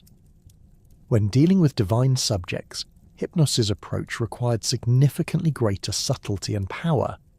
as gods possessed natural resistance to external manipulation and enhanced awareness of supernatural influences. The sleep god had developed specialized techniques for overcoming divine alertness, often working through multiple layers of influence that individually appeared completely natural but collectively created irresistible pressure towards sleep. The process of inducing divine sleep typically required extensive preparation and careful timing to ensure success while avoiding detection. The different types of sleep that Hypnos could provide demonstrated the sophisticated nature of his domain and his understanding of the various functions that rest served for different types of beings in different circumstances. Natural sleep represented the most common form of his intervention, providing the restoration and renewal that all living creatures required for continued existence. This type of sleep followed biological rhythms and served primarily restorative functions, allowing the body to repair damage, consolidate memories, and prepare for subsequent periods of activity. Healing sleep constituted a more specialized application of Hypnos' power, designed to accelerate recovery from illness, injury, or psychological trauma. During healing sleep, the normal restorative processes were enhanced and focused, with the body's repair mechanisms working at maximum efficiency, while the mind processed and integrated difficult experiences. Patients experiencing healing sleep often remained unconscious for extended periods, sometimes days or weeks, while their bodies and spirits underwent comprehensive restoration that would have been impossible through normal rest alone. The induction of healing sleep required careful monitoring and adjustment throughout its duration, as the enhanced recovery processes could become unbalanced if not properly supervised. Hypnos typically worked in collaboration with healing deities and medical practitioners to ensure that the extended unconsciousness served therapeutic rather than harmful purposes. The sleep god's ability to maintain awareness of his patient's condition while they remained unconscious allowed him to make real-time adjustments to optimize their recovery while preventing complications that might arise from prolonged unconsciousness. Prophetic sleep represented one of the most complex applications of Hypnos' abilities, requiring coordination with deities who possessed knowledge of future events and the skill to translate that information into symbolic language that mortal minds could comprehend. During prophetic sleep, the normal barriers between present awareness and future possibility became permeable, allowing glimpses of potential developments that could guide decision-making and preparation for coming challenges. The creation of prophetic dreams required extensive collaboration between Hypnos and his sons, the Oneiroi, who specialized in crafting the visual and narrative elements that would convey prophetic information effectively. Morpheus contributed his expertise in human psychology and symbolic representation, ensuring that prophetic visions would be presented in forms that the dreamer could understand and remember. Iceless provided symbolic animals and creatures that could represent abstract concepts or future actors in prophetic scenarios. Thanatos crafted the environments and objects that would serve as settings for prophetic visions, creating symbolic landscapes that enhance the meaning of the prophetic content. The eternal rest that bordered on death represented Hypnos' most extreme intervention, reserved for situations where normal mortality needed to be suspended without actually causing death. This type of sleep required the most sophisticated understanding of the relationship between consciousness, biological function, and spiritual existence, as it involved maintaining life while suspending all the processes that normally characterize living existence. The eternal sleep of Endymion demonstrated both the possibilities and the complexities of such intervention, showing how divine power could preserve mortal beauty and consciousness indefinitely, while transforming the fundamental nature of existence itself. The relationship between Hypnos' powers and those of his sons, the Oneiroi, revealed the comprehensive nature of the sleep domain and the sophisticated organization required to manage all aspects of the dream world. While Hypnos controlled the onset, duration, and basic characteristics of sleep itself, His sons specialized in the content and structure of the experiences that occurred during unconsciousness. This division of labor allowed for more effective management of the complex processes involved in providing meaningful rest and dream experiences to countless beings throughout the cosmos. Morpheus's specialization in human forms and social interactions complemented his father's ability to induce the types of sleep that facilitated interpersonal communication and relationship processing. When mortals needed to work through conflicts with family members, process grief over lost loved ones, or receive guidance from deceased ancestors, Hypnos would provide the appropriate type of sleep, while Morpheus crafted the dream encounters that would address these psychological and spiritual needs. The collaboration between father and son ensured that both the sleep state and the dream content were optimized for therapeutic effectiveness. The partnership between Hypnos and Iceless proved particularly important in addressing the more primitive and instinctual aspects of consciousness that required processing during sleep. When mortals face situations that triggered deep-seated fears or survival instincts, they often needed dreams that allowed them to confront and integrate these powerful emotions in safe environments. Hypnos would provide the deep sleep necessary for such psychological work, while Iceless created the animal and monster encounters that would allow dreamers to engage with their primal fears and desires without real-world consequences. Thanatos' contributions to the sleep domain involved creating the environmental contexts that made dream experiences feel coherent and meaningful. The landscapes, buildings, and objects that appeared in dreams needed to provide appropriate settings for the psychological and spiritual work that occurred during sleep, while also maintaining enough symbolic consistency to facilitate understanding and memory retention.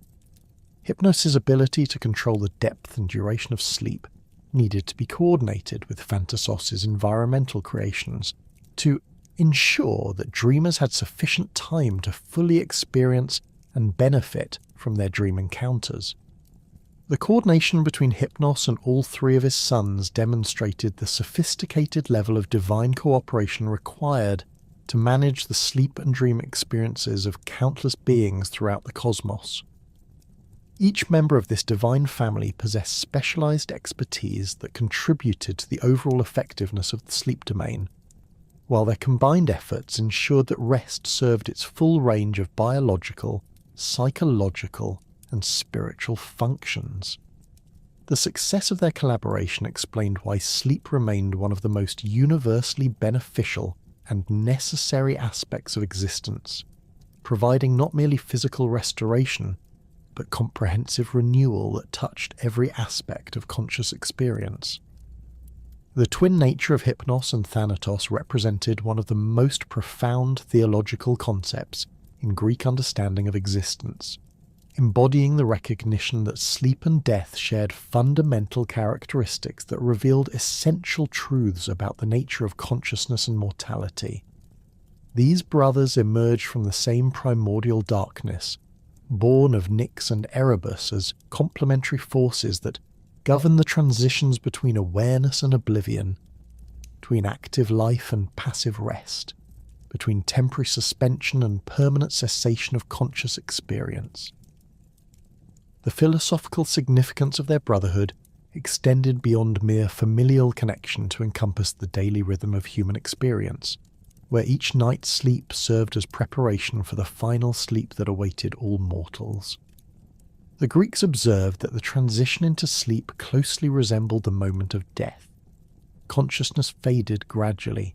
The body became still and unresponsive, breathing slowed to barely perceptible levels, and the sleeper entered a state where they became vulnerable and dependent on forces beyond their control. This nightly rehearsal for death provided mortals with gradual acclimatization to the concept of non-existence, making the final transition less terrifying through repeated practice. The relationship between sleep and death manifested most clearly in the physical similarities between sleeping and deceased individuals. Both states involved the cessation of voluntary movement, the relaxation of facial muscles that erased expressions of personality and emotion, and the adoption of horizontal positions that suggested surrender to forces greater than individual will. The pale coloration that often accompanied deep sleep echoed the pallor of death, while the stillness of the sleeping form provided a preview of the ultimate stillness that death would bring. These visual parallels reinforced the theological connection between the twin brothers and helped mortals understand death as an extension of familiar experience rather than an incomprehensible mystery. The Greeks developed elaborate theories about the relationship between daily sleep and final death that influenced both religious practice and philosophical speculation. They understood that each night's sleep involved a temporary separation of the soul from active engagement with the physical world, creating a state where consciousness could explore realms normally inaccessible to waking awareness. Dreams provided evidence that some aspect of the self continued to exist and function during sleep, suggesting that death might similarly involve the continuation of consciousness in altered form rather than complete annihilation of the individual. This understanding of sleep as practice for death influenced Greek attitudes toward both experiences, encouraging acceptance of sleep's daily necessity while reducing anxiety about death's inevitability. The knowledge that they had successfully navigated thousands of transitions into unconsciousness and returned unharmed provided mortals with confidence that the final transition might similarly lead to continued existence rather than complete extinction. The familiarity of sleep's temporary oblivion made death's permanent version seem less alien and threatening, transforming it from an incomprehensible horror into a natural extension of daily experience. The artistic representations of Hypnos and Thanatos emphasize their twin nature through consistent iconographic elements that highlighted both their similarities and their complementary functions. Both brothers appeared as young men with idealized physical features that suggested divine perfection, their faces bearing expressions of serene tranquility that reflected the peaceful nature of both sleep and gentle death. Their youthful appearance served multiple symbolic functions, representing the eternal nature of their domains while also suggesting that neither sleep nor death necessarily involved aging or decay. The wings that both brothers possessed served as their most distinctive shared attribute, though subtle differences in their appearance and function reflected their separate roles within the cosmic order. Hypnos' wings typically appeared darker and more substantial, designed for the regular flights he made throughout the world to bring sleep to mortals and gods alike. The feathers or membrane-like structures of these wings often incorporated elements that suggested twilight and shadow, reflecting his association with the transition between day and night. The wings generated no sound during flight, allowing the sleep god to approach his subjects without disturbing their gradual transition into unconsciousness. Thanatos' wings bore similar general characteristics, but incorporated subtle elements that distinguished them from his brother's appendages. The death god's wings often appeared slightly more translucent, suggesting the ethereal nature of the boundary between life and death that he helped mortals cross. Their coloration tended toward deeper shadows and more absolute darkness, reflecting the finality of death compared to sleep's temporary nature. When depicted in motion, Thanatos' wings created gentle currents of air that seemed to carry the scent of flowers and the sound of distant music, suggesting that death brought its own form of beauty and peace. The artistic tradition frequently depicted the brothers carrying various implements that reflected their respective functions while maintaining a visual harmony that emphasized their collaborative relationship. Hypnos bore branches of poppy or other sleep-inducing plants, their drooping flowers and narcotic properties clearly identifying his domain. These botanical elements often appeared fresh and vibrant, suggesting the renewable nature of sleep and its daily availability to all living beings. The poppy branches might be shown scattering seeds or petals that drifted down to settle on sleeping figures, providing visual representation of how sleep's influence spread throughout the world. Thanatos carried different but related implements that reflected his role as the gentle guide who facilitated peaceful transitions from life to death. Rather than the vibrant poppies associated with his brother, the death god bore branches of cypress or other plants associated with mourning and remembrance. These botanical elements appeared more subdued in coloration and more formal in arrangement, reflecting death's solemnity and permanence. Some artistic representations showed Thanatos carrying torches that burned with cold flame, providing light for souls making the transition from life to death, while symbolizing the illumination that death could bring to the mysteries of existence. The collaborative roles of the twin brothers found their most dramatic expression in their joint activities on battlefields, where sleep and death work together to provide relief for suffering warriors and to maintain the cosmic balance between life and mortality. When battles raged with particular intensity, creating levels of carnage that threatened to overwhelm the natural order, both brothers would descend to the field of conflict to fulfill their respective functions.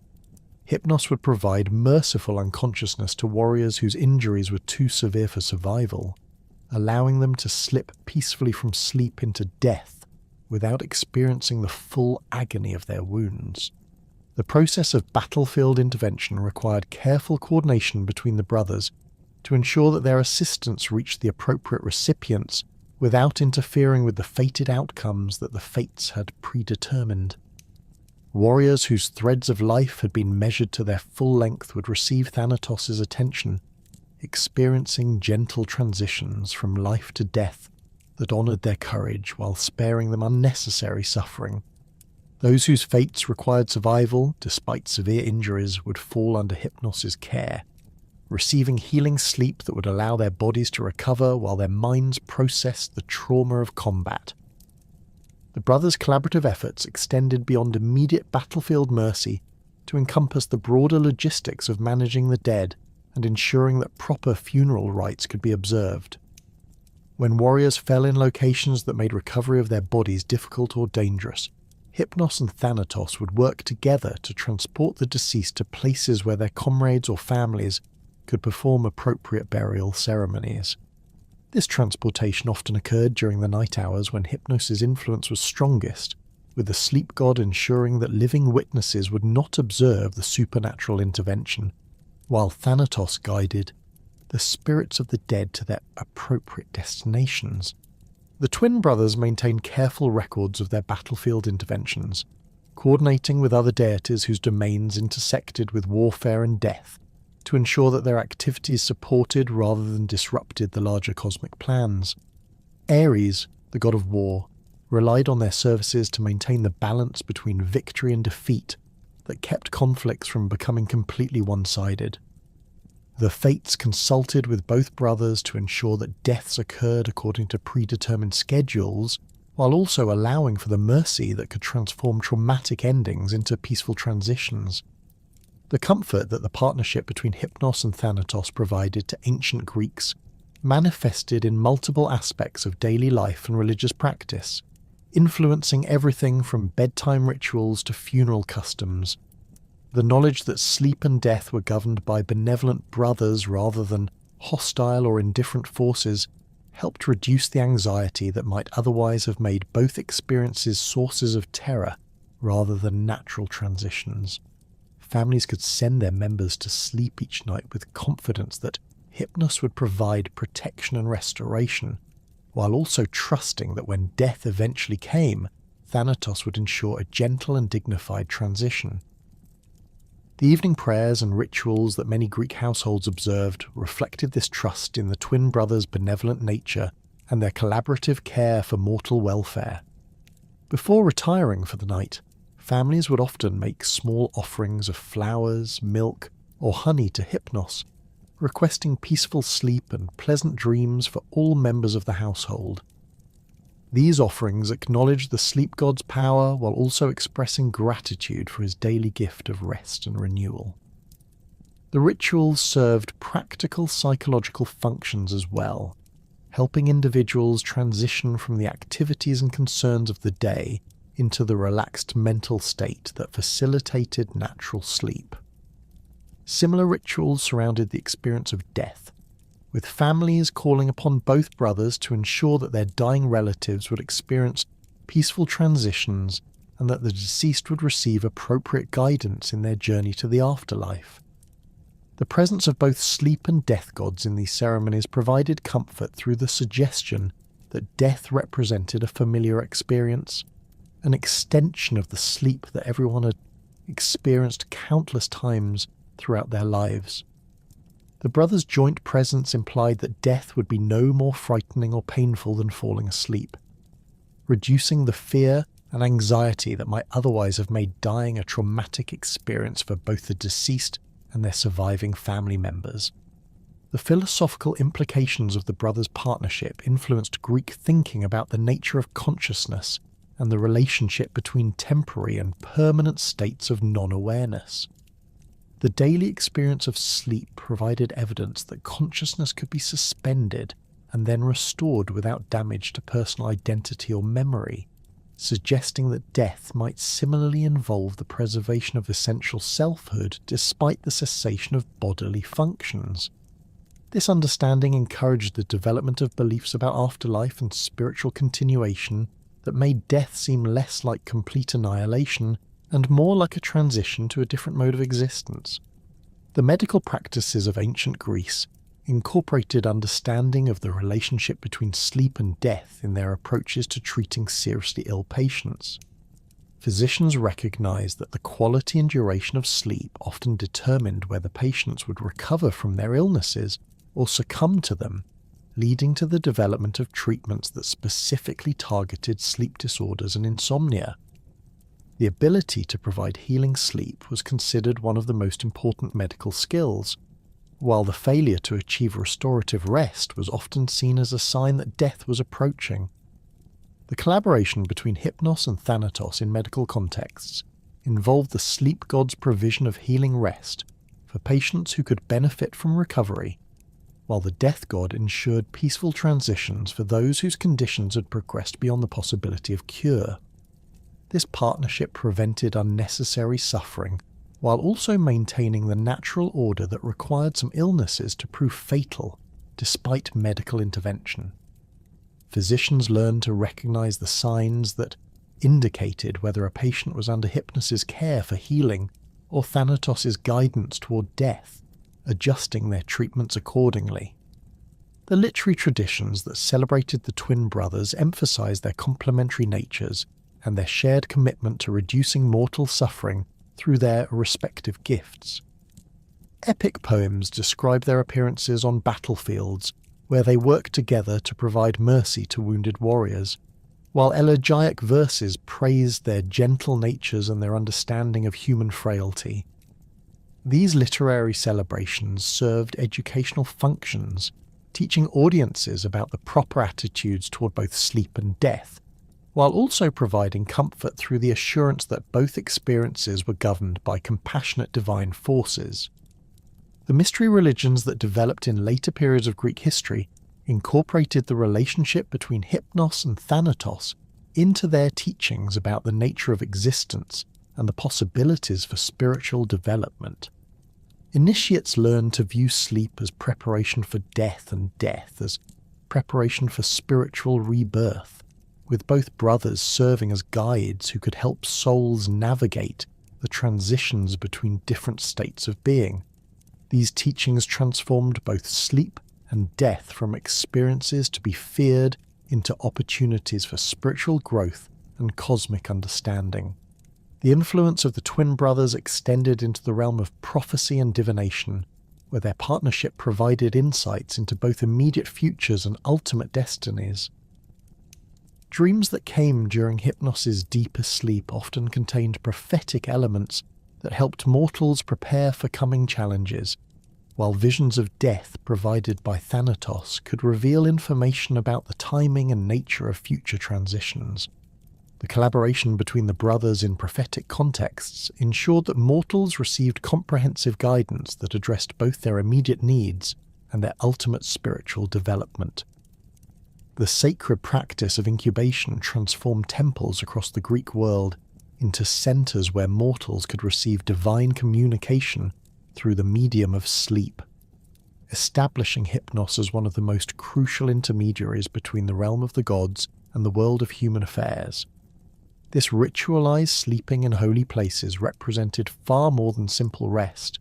It constituted a deliberate attempt to access the prophetic dimensions of consciousness that became available when the normal barriers between waking awareness and divine knowledge dissolved under the influence of sacred slumber. The temples of Asclepius, the god of healing, became the most renowned centers for incubation practices, where pilgrims travelled from across the Mediterranean world seeking both physical healing and divine guidance through prophetic dreams. The sanctuary at Epidaurus stood as the most prestigious of these healing centres, its sacred precincts designed specifically to facilitate the type of sleep that would allow divine communication to occur. The temple complex included elaborate dormitories called abata, where suppliants would spend the night in carefully prepared conditions that enhanced their receptivity to divine visions. The preparation for incubation at Epidaurus began days before the actual sleeping ritual, with pilgrims undergoing purification ceremonies that cleansed both body and spirit of influences that might interfere with divine communication. These preparatory rituals included ritual bathing in sacred springs whose waters had been blessed by Asclepius himself, dietary restrictions that eliminated foods believed to cloud prophetic perception, and periods of meditation and prayer that aligned the supplicant's consciousness with the divine frequencies necessary for meaningful dream reception. The physical environment of the abaton was carefully constructed to optimize the conditions for prophetic sleep, with architects incorporating elements that would naturally encourage the deep rest necessary for divine communication. The sleeping chambers featured beds positioned to align with specific astronomical orientations that enhanced the flow of cosmic influences during the night hours. The walls were decorated with images of healing scenes and divine interventions that would influence the subconscious mind of sleeping pilgrims, while the floors were inlaid with patterns that created subtle vibrations when walked upon, contributing to the overall atmosphere of sacred expectation. The priests who administered the incubation rituals possessed specialized knowledge of how to prepare suppliants for prophetic dreams and how to interpret the visions that resulted from their sacred sleep. These religious officials understood that not all dreams carried divine messages. The ability to distinguish between meaningful prophetic content and ordinary psychological processing required years of training and experience. They studied the symbolic vocabularies that different deities employed in their dream communications, learning to recognize the specific imagery and narrative patterns that indicated authentic divine intervention. Hypnos played a crucial role in these incubation practices, working in collaboration with Asclepius and other healing deities to ensure that suppliants received the appropriate type of sleep for their particular needs. Some pilgrims required healing sleep that would allow their bodies to recover from physical ailments, while others needed prophetic slumber that would reveal information about future treatments or life decisions. The sleep god's ability to provide precisely calibrated unconsciousness made him an essential partner in the temple's healing mission. The process of divine communication through incubation involved multiple stages of consciousness that Hypnos carefully orchestrated to maximize the clarity and accuracy of prophetic content. The initial phase involved the gradual transition from waking awareness into light sleep, during which the conscious mind's resistance to supernatural influences was gradually reduced. This preliminary stage allowed divine presences to begin establishing communication without triggering the psychological defenses that might reject obviously supernatural content. The deeper phases of incubation sleep involve the complete suspension of ordinary consciousness and the opening of prophetic channels that allowed direct divine communication. During these profound states of unconsciousness, suppliants could receive visions that transcended the normal limitations of human knowledge, gaining access to information about past events they had never witnessed. present circumstances occurring in distant locations, and future developments that had not yet manifested in the physical world. The accuracy and detail of these prophetic dreams often astonished both the recipients and the priests who helped interpret their meaning. The temple at Pergamon developed particularly sophisticated incubation practices that incorporated theatrical elements designed to enhance the psychological impact of prophetic dreams. The sleeping chambers were equipped with hidden passages that allowed priests to create sound effects and visual phenomena that would influence the dreams of sleeping suppliants without fully awakening them. These theatrical enhancements were not intended to create false visions, but rather to provide symbolic frameworks that would help divine messages manifest in forms that mortal minds could comprehend and remember. The incubation practices at the Oracle of Trophonius at Lebedea represented one of the most intense and potentially dangerous forms of prophetic sleep, where suppliants descended into underground chambers that resembled the cave of Hypnos himself. The ritual required pilgrims to crawl through narrow passages that led to subterranean sleeping areas where they would experience visions of extraordinary intensity and clarity. The physical ordeal of reaching these sleeping chambers served as both purification ritual and psychological preparation for the profound alterations of consciousness that would occur during their prophetic dreams.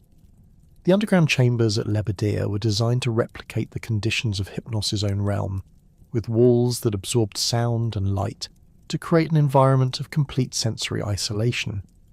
The air in these chambers carried traces of natural gases that enhanced the depth of sleep while also contributing to the vivid and memorable nature of the visions that occurred during incubation. Suppliants who emerged from these underground sleeping sessions often reported dreams of such intensity and detail that they required days or weeks to fully process and understand their prophetic content. The distinction between true prophetic dreams sent by benevolent deities and false visions created by malevolent spirits represented one of the most crucial aspects of ancient Greek divination practices. The priests who administered incubation rituals developed elaborate systems for evaluating the authenticity and divine origin of dream content, recognizing that not all supernatural visions carried beneficial or accurate information.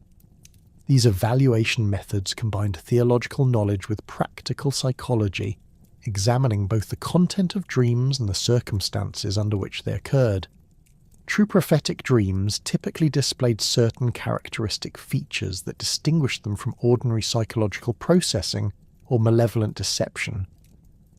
Authentic divine visions possessed internal consistency and symbolic coherence that reflected the ordered nature of cosmic truth, while false dreams often contained contradictory elements or impossible scenarios that revealed their deceptive origins.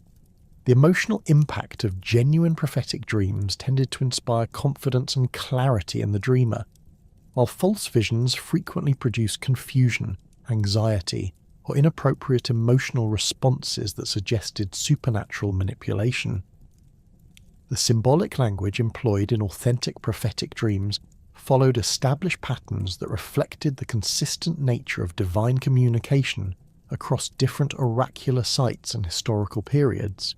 Specific animals, objects, and scenarios carried standardized meanings that allowed trained interpreters to decode prophetic content accurately, while false dreams often employed symbols in ways that violated these established conventions. The presence of recognized divine figures in dreams provided additional authentication, as malevolent spirits typically lack the power to impersonate major deities convincingly. The timing and circumstances of prophetic dreams also provided clues about their authenticity and divine origin. Genuine divine communications typically occurred during the deepest phases of sleep, when the conscious mind's resistance was at its lowest, while false visions often manifested during lighter sleep stages when psychological defenses remained partially active. The physical sensations accompanying authentic prophetic dreams, feelings of divine presence, sensations of otherworldly travel, or experiences of expanded awareness, differed qualitatively from the disturbing or unsettling feelings that often accompanied deceptive visions. The role of Hypnos in facilitating authentic prophetic communication involved his ability to create the precise conditions of consciousness that allowed divine messages to be received without distortion or interference. The sleep god worked to establish protective barriers around sleeping suppliants that prevented malevolent spirits from intruding upon their prophetic experiences, while also ensuring that their minds remained sufficiently receptive to genuine divine communication. This protective function required sophisticated understanding of the various supernatural forces that might attempt to influence human consciousness during vulnerable sleep states. The collaborative relationship between Hypnos and various oracular deities created a network of divine communication that extended far beyond the formal temple complexes to encompass spontaneous prophetic dreams that occurred in ordinary domestic settings. When gods needed to communicate urgent messages to mortals who could not travel to established oracular sites, they would work through Hypnos to deliver prophetic visions during normal nightly sleep. These informal divine communications followed the same principles as formal incubation practices, but required even greater skill from the sleep god to ensure that the messages would be received and understood correctly. The prophetic dreams that influenced major historical events often originated from this collaborative network between Hypnos and other deities who possessed knowledge of future developments. Military commanders received strategic visions that guided their tactical decisions, while political leaders gained insights into the consequences of various policy choices through carefully crafted prophetic dreams. These high-level divine communications required extraordinary precision to ensure that the guidance provided would be both accurate and actionable within the complex realities of political and military affairs. The dream that warned Iphigenia's mother Clytemnestra about the true nature of Agamemnon's request for their daughter to come to Aulis demonstrated Hypnos' role in delivering crucial information that could alter the course of legendary events. The sleep god crafted a vision that revealed the king's intention to sacrifice Iphigenia to appease Artemis and secure favourable winds for the Greek fleet's departure to Troy. This prophetic dream provided Clytemnestra with knowledge that would influence her subsequent actions and contribute to the tragic cycle of revenge that would ultimately destroy the house of Atreus. The complexity of this prophetic intervention required Hypnos to work within the constraints established by the fates while still providing information that could influence human decision-making. The dream needed to reveal enough truth to allow Clytemnestra to make informed choices while avoiding the complete disruption of destiny that might result from too much prophetic knowledge. The sleep god's solution involved presenting the information in symbolic form that required interpretation and contemplation, giving the queen time to consider her options while preserving the element of uncertainty that kept fate's ultimate resolution in balance. The prophetic dreams that guided the establishment of new cities and colonies represented another crucial application of Hypnos' divine messaging capabilities, with the sleep god delivering visions that revealed optimal locations, timing, and organizational structures for successful settlement projects. The founding of Cyrenaica in North Africa began with prophetic dreams received by Battus of Thera, who saw visions of fertile lands across the Mediterranean where his people could establish a prosperous colony. These dreams provided specific geographical details that allowed the colonists to navigate to their destination and identify the precise location where their new city should be built.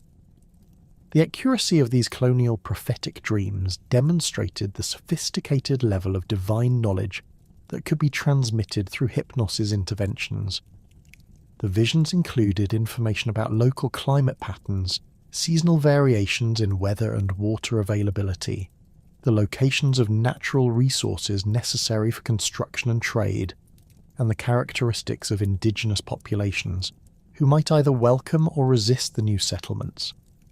This comprehensive intelligence allowed colonial expeditions to prepare appropriately for the challenges they would encounter, and to establish successful communities in previously unknown territories. The prophetic dreams that influenced the development of Greek philosophy and scientific knowledge represented some of Hypnos's most intellectually sophisticated communications, delivering insights that advanced human understanding of natural phenomena and cosmic principles.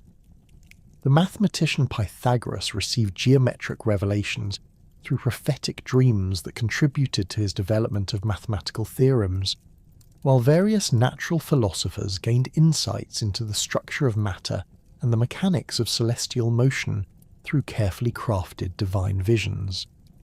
These intellectual prophetic dreams required Hypnos to work in collaboration with deities who possess specialized knowledge in various fields of learning, translating complex cosmic principles into symbolic language that human minds could comprehend and develop.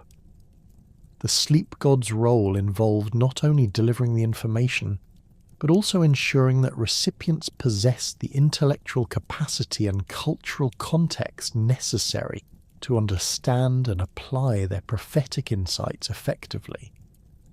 The timing of these revelations often coincided with periods when the recipients had reached appropriate levels of preparation through their own studies and contemplation. The prophetic dreams that provided guidance during natural disasters and other crisis situations demonstrated Hypnos's ability to deliver urgent divine communications that could save lives and minimize suffering. When earthquakes, floods, volcanic eruptions, or other natural catastrophes threatened human communities, the sleep god would work with appropriate deities to provide advance warning through prophetic dreams that allowed people to take protective measures or evacuate dangerous areas. The dream warnings about the eruption of Mount Vesuvius that some residents of Pompeii and Herculaneum reported receiving in the days before the disaster illustrated both the potential effectiveness of such divine communications and the tragic consequences when prophetic warnings were ignored or misinterpreted. Hypnos had collaborated with Vulcan and other Earth-related deities to provide symbolic visions of the coming catastrophe, but the recipients either failed to recognize the prophetic nature of their dreams or were unable to convince others to take appropriate protective action. The verification of prophetic dreams through subsequent events created a body of empirical evidence that supported belief in divine communication through sleep, while also providing practical guidance for distinguishing authentic prophecies from false visions. Temple records maintained detailed accounts of prophetic dreams and their eventual fulfillment or failure, creating databases that allowed priests to refine their interpretation methods and improve their ability to recognize genuine divine communications. These records also served educational functions, teaching new generations of religious practitioners about the patterns and characteristics of authentic prophetic content. The heroic age of Greece witnessed numerous instances where divine slumber served as either catalyst or resolution for the great adventures that shaped the mythological landscape.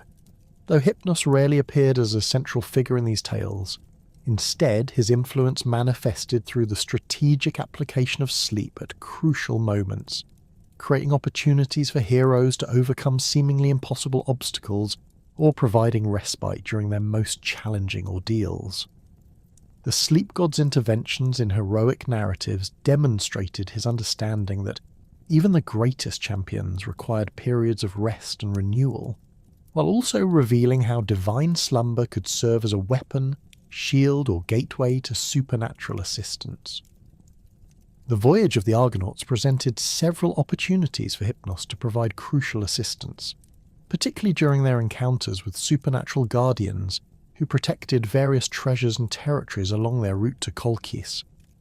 When Jason and his companions approached the island where the simple gades, or clashing rocks, threatened to crush any vessel attempting passage through the narrow strait, the crew faced a challenge that required precise timing and supernatural intervention to survive.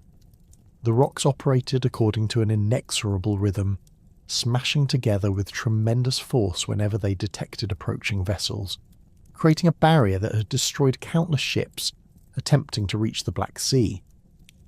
The solution to this navigational hazard required more than human skill or divine favour from the traditional patron deities of sailors. Hypnos worked in coordination with other gods to create a brief window of opportunity during which the clashing rocks would remain stationary long enough for the Argo to pass safely through the strait. The sleep god's intervention involved inducing a momentary slumber in the supernatural forces that animated the rocks, causing them to pause in their deadly rhythm at precisely the moment when Jason's ship approached the passage.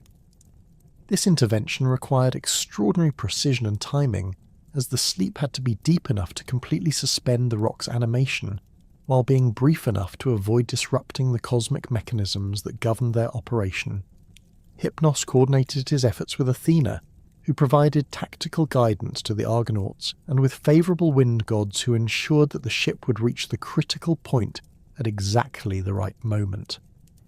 The success of this collaborative effort allowed the Argonauts to become the first mortals to successfully navigate the Symplegades, opening the route to the Black Sea for future voyagers. The encounter with the dragon that guarded the Golden Fleece in the sacred grove of Ares presented another opportunity for Hypnos to demonstrate his strategic value in heroic enterprises. The serpent that Aeetes had placed to protect the fleece possessed supernatural vigilance that made conventional approaches impossible, as the creature never truly slept and could detect intruders from vast distances through senses that transcended normal animal perception. Jason's quest would have ended in failure without some means of neutralizing this guardian's alertness during the critical moments required to retrieve the fleece. Medea's magical abilities provided the mechanism through which Hypnos could extend his influence to affect the dragon's consciousness. The sorceress possessed knowledge of herbs and incantations that could channel the sleep god's power, creating potent soporifics that could affect even supernatural creatures. However, the dragon's divine nature required more than simple magical drugs. Hypnos himself had to participate directly in the process, using Medea's preparations as focusing agents for his own divine intervention. The sleep that Hypnos induced in the guardian dragon differed significantly from ordinary animal slumber, as it needed to overcome supernatural resistance while avoiding the permanent unconsciousness that might have violated the cosmic balance surrounding the Golden Fleece's protection. The sleep god crafted a state of profound but temporary unconsciousness that suspended the dragon's vigilance without harming the creature or permanently altering its role as guardian of the sacred grove. This careful calibration allowed Jason to retrieve the fleece while preserving the magical protections that would continue to guard the grove after the hero's departure. The labours of Heracles provided numerous instances where sleep played crucial roles in the hero's success, though these interventions often occurred through indirect means rather than obvious divine assistance. During his encounter with the Nemean lion, whose impenetrable hide made conventional weapons useless, Heracles required a strategy that would allow him to engage the beast at close quarters without being torn apart by its supernatural claws and fangs. The solution involved waiting for the lion to enter its cave den, where Heracles could trap the creature in a confined space that limited its mobility. The success of this strategy depended partly on Hypnos' subtle influence on the lion's behavioural patterns, encouraging the creature to seek rest in its den at the optimal moment for Heracles' attack. The sleep god's intervention did not involve rendering the lion unconscious, which would have made the victory too easy and diminished its heroic significance, but rather influenced the beast's natural rhythms to create the tactical opportunity that Heracles needed. This type of indirect assistance demonstrated how divine intervention could support heroic achievement without replacing human courage and skill with supernatural solutions. The capture of the Cyrenian hind required Heracles to pursue the sacred deer of Artemis for an entire year, testing the hero's patience and endurance rather than his strength or combat skills. The hind's supernatural speed and stamina made direct capture impossible through conventional hunting methods, requiring a more subtle approach that would eventually exhaust the creature's ability to flee. Hypnos contributed to this extended chase by ensuring that Heracles received the restorative sleep necessary to maintain his pursuit over such an extended period, while also gradually influencing the hind's sleep patterns to create cumulative fatigue that would eventually make capture possible. This intervention required careful balance between supporting Heracles' quest and respecting Artemis's protection of her sacred animal. Hypnos worked within constraints established by the hunting goddess, ensuring that his assistance did not violate the divine protections surrounding the hind, while still providing enough support to make the labour achievable. The sleep god's solution involved enhancing the quality of Heracles' rest during brief periods when the chase was suspended, allowing the hero to recover more completely from each day's exertions, while the hind's supernatural endurance gradually diminished through accumulated fatigue. The cleansing of the Augean stables presented a challenge that required innovative thinking rather than brute force, as the enormous quantity of accumulated filth made conventional cleaning methods impractical. Heracles' solution involved diverting rivers to flush the stables clean, but the implementation of this plan required careful timing and coordination with various water deities who controlled the relevant waterways. Hypnos played a supporting role by ensuring that Augeas and his household remained unaware of the hero's preparations until the cleaning was already underway. The sleep god's intervention involved inducing natural drowsiness in the stable's inhabitants at crucial moments when Heracles needed to work unobserved, creating windows of opportunity for the hero to complete his river diversion without interference. This assistance required subtle timing and coordination with the water gods who were redirecting their rivers, ensuring that all elements of the plan came together simultaneously.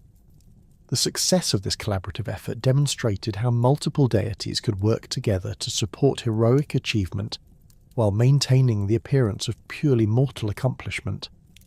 The descent into the underworld to capture Cerberus represented one of the most dangerous of Heracles' labours, requiring the hero to navigate the realm of the dead while avoiding the various supernatural hazards that protected Hades' domain from living intruders. The journey required not only physical courage, but also spiritual preparation that would allow Heracles to maintain his identity and purpose while surrounded by forces that could drive mortals to madness or despair. Hypnos provided crucial assistance during this underworld journey, though his role remained largely invisible to preserve the heroic nature of the achievement. The sleep god's primary contribution involved protecting Heracles from the psychological effects of prolonged exposure to the underworld's atmosphere, which could induce a form of spiritual sleep that trapped living visitors in permanent unconsciousness. Hypnos created protective barriers around the hero's consciousness that prevented the underworld's influence from overwhelming his mental defences while still allowing him to perceive and navigate the realm of the dead. This protection proved essential during Heracles' encounters with various underworld inhabitants who possessed the power to entrance or confuse living visitors. The assistance that Hypnos provided to Perseus during his quest to slay Medusa demonstrated the sleep god's ability to work through intermediaries and magical objects rather than through direct intervention. The hero's success depended on obtaining several crucial items from the gods, including Hermes' winged sandals, Athena's polished shield, and Hades' helm of invisibility. However, the location of these divine artifacts required Perseus to consult with the Graeae, the three sisters who shared a single iron tooth between them and possessed knowledge of hidden divine treasures. The Graeae's willingness to provide information depended on Perseus's ability to negotiate from a position of strength, which he achieved by stealing their shared eye while they were momentarily distracted. Hypnos contributed to this crucial moment by inducing a brief lapse in the sisters' normally perfect coordination, creating the split-second opportunity that Perseus needed to seize their eye without being detected until the theft was already accomplished. This intervention required precise timing and understanding of the Graeae's supernatural awareness, as any obvious divine assistance would have alerted them to the deception. The sleep god's influence also extended to Perseus's actual confrontation with Medusa, though again through indirect means that preserved the heroic nature of the achievement. The Gorgon's deadly gaze could turn any living creature to stone instantly, making direct visual contact impossible for mortal heroes. Perseus's solution involved using Athena's polished shield as a mirror to observe Medusa's reflection while approaching her sleeping form, allowing him to strike without meeting her gaze directly. Hypnos ensured that Medusa remained in deep slumber during the crucial moments of Perseus's approach and attack, preventing the Gorgon from awakening at the sound of the hero's footsteps or sensing his presence through other supernatural means. The sleep god's intervention needed to be profound enough to overcome Medusa's natural alertness, while avoiding the permanent unconsciousness that might have made the victory too easy. The successful calibration of this divine sleep allowed Perseus to complete his task while maintaining the genuine danger and heroic achievement that the quest represented. The adventures of Theseus in the Labyrinth of Crete provided another context where Hypnos' influence proved crucial to heroic success, though again through subtle interventions that supported rather than replaced human courage and ingenuity. The Minotaur that Theseus faced possessed supernatural strength and ferocity that made direct combat extremely dangerous, while the labyrinth's confusing layout threatened to trap even successful monster slayers in its endless passages. The hero's success required both tactical advantages in combat and navigational assistance for escape.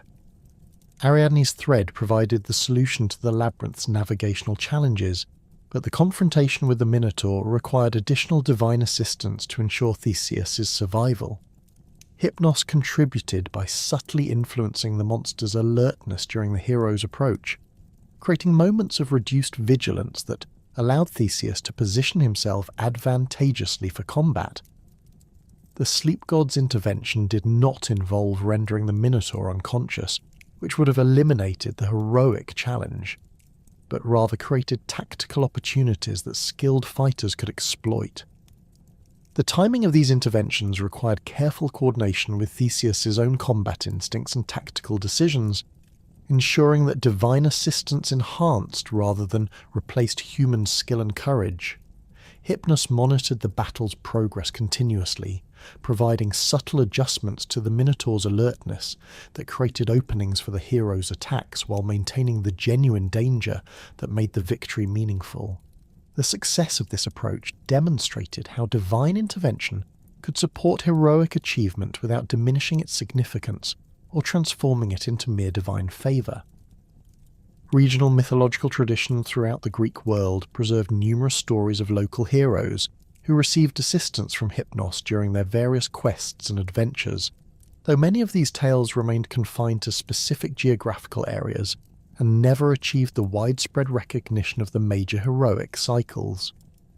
These local legends often reflected the particular challenges and concerns of their originating communities, incorporating elements that resonated with local religious practices and cultural values. The Thessalian hero Admetus received crucial assistance from Hypnos during his courtship of Alcestis, when the hero needed to complete seemingly impossible tasks set by her father as conditions for marriage. One of these challenges required Admetus to remain awake for an entire month while performing various labours, testing both his physical endurance and his dedication to winning Alcestis' hand. The sleep god's intervention involved providing the hero with a form of waking rest that allowed his body and mind to recover from exhaustion without actually falling asleep. This specialized form of divine assistance required Hypnos to develop new techniques for providing restoration without inducing unconsciousness, creating states of profound relaxation and renewal that occurred during periods of quiet activity rather than complete rest. The sleep god's innovation allowed Admetus to meet the literal requirements of his challenge, while still receiving the restoration necessary to maintain his health and effectiveness throughout the extended trial period.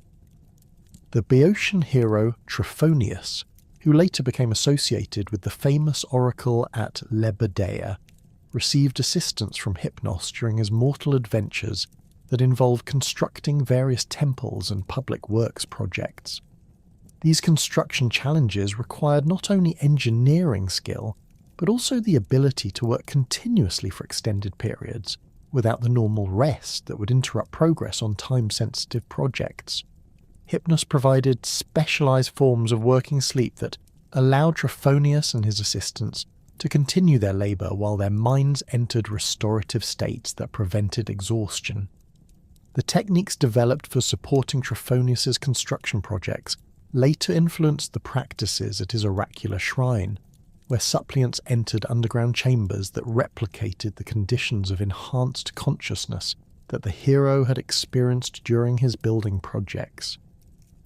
The connection between Trophonius's heroic career and his later oracular function demonstrated how Hypnos's interventions in heroic contexts could establish precedents for subsequent religious practices. The Arcadian hero, Lycaon, faced challenges that required him to traverse vast wilderness areas while being pursued by supernatural hunters who never tired and could track their prey across any terrain. His survival depended on finding ways to rest and recover without being detected by his pursuers, requiring innovative approaches to concealment and restoration that went beyond normal human capabilities. Hypnos assisted by creating pockets of supernatural concealment that allowed Lycaon to sleep safely while remaining invisible to his supernatural pursuers. These concealed resting places operated through principles that combined sleep magic with illusion and misdirection, creating zones where the normal rules of tracking and detection were suspended. The supernatural hunters could pass within feet of Lycaon's sleeping form without detecting his presence, allowing the hero to maintain his strength and sanity during an extended pursuit that might otherwise have ended in capture or death from exhaustion. The maritime hero Glaucus received assistance from Hypnos during his transformation from mortal fisherman to sea deity, a process that required him to navigate the dangerous transition between human and divine consciousness, while maintaining his essential identity and memories. The transformation involved periods of profound unconsciousness, during which Glaucus's mortal nature was gradually replaced with divine attributes, requiring careful management to prevent the loss of personal identity that might have accompanied such fundamental changes. Hypnos supervised these transformative sleep periods, ensuring that Glaucus retained his human memories and emotional connections while gaining the supernatural abilities necessary for his new divine role.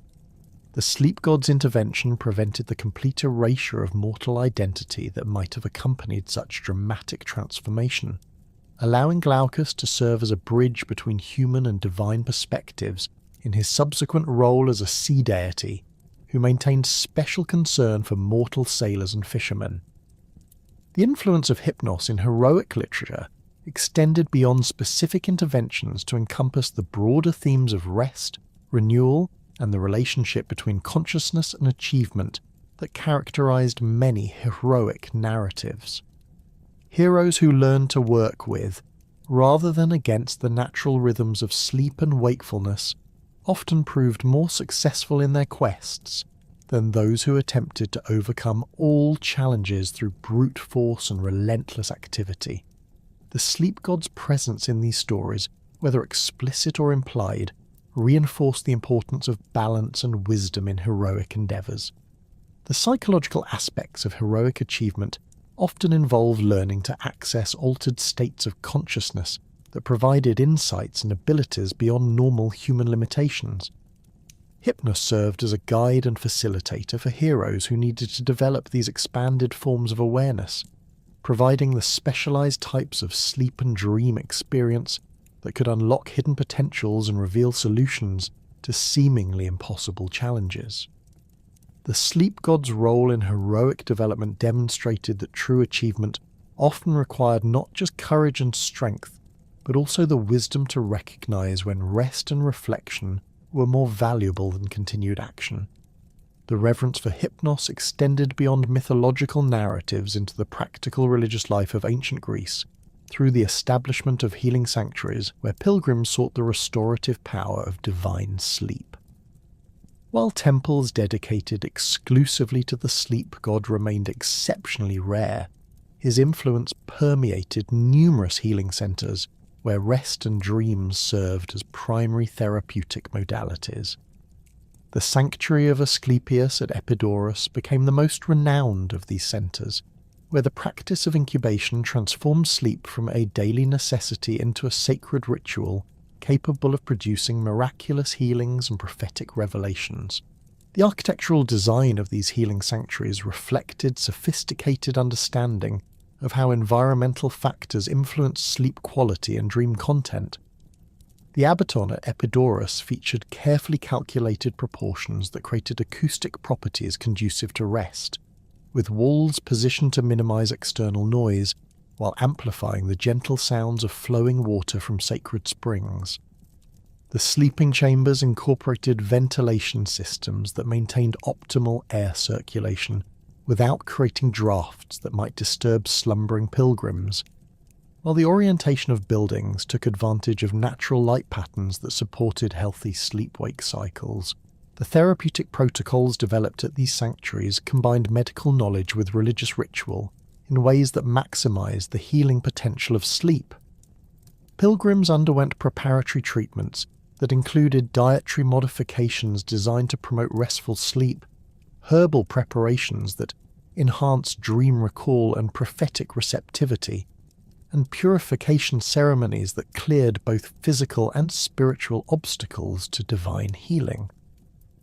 The priests who administered these treatments possessed extensive knowledge of how different herbs and rituals affected sleep patterns, allowing them to customize therapeutic approaches for individual patients with varying conditions and needs.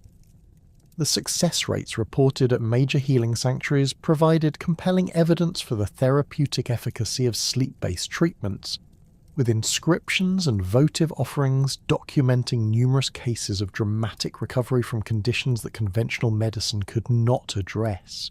Patients suffering from chronic pain, mental disorders, and various physical ailments reported significant improvement or complete healing after undergoing incubation rituals. These documented successes attracted pilgrims from across the Mediterranean world, establishing a network of healing centres that shared knowledge and techniques for optimizing the therapeutic applications of divine sleep. The medical theories that developed around sleep-based healing incorporated elements of both naturalistic observation and religious belief, creating comprehensive frameworks for understanding how rest and dreams could produce genuine physiological changes. Physicians associated with healing sanctuaries studied the relationship between sleep quality and recovery rates, developing detailed classifications of different types of therapeutic sleep and their appropriate applications for various medical conditions. They recognized that healing sleep differed qualitatively from ordinary rest, involving deeper levels of unconsciousness that allowed the body's natural repair mechanisms to operate at enhanced efficiency. The integration of Hypnos worship into established healing cults demonstrated the flexibility of ancient Greek religious practice and the willingness of different divine traditions to collaborate in addressing human suffering. Rather than competing with Asclepius and other healing deities, Hypnos functioned as a complementary force whose specialized expertise enhanced the overall effectiveness of therapeutic interventions. This collaborative approach reflected the polytheistic understanding that different gods possessed distinct but overlapping spheres of influence that could be coordinated to address complex problems requiring multiple types of divine assistance. The transformation of Hypnos into the Roman god Somnus illustrated how Greek religious concepts adapted to different cultural contexts while maintaining their essential characteristics and functions. Roman religious practice emphasized practical utility and civic order, leading to modifications in how sleep deities were understood and worshipped that reflected distinctly Roman values and concerns. Somnus retained the basic attributes and powers of his Greek counterpart, while acquiring additional associations that aligned with Roman priorities regarding public health, military efficiency, and social stability. Roman military culture incorporated worship of Somnus into campaigns and garrison life, recognizing that adequate rest was essential for maintaining combat effectiveness and unit cohesion. Military commanders made offerings to Somnus before major battles, seeking divine assistance in ensuring that their troops would receive restorative sleep despite the stress and uncertainty of warfare.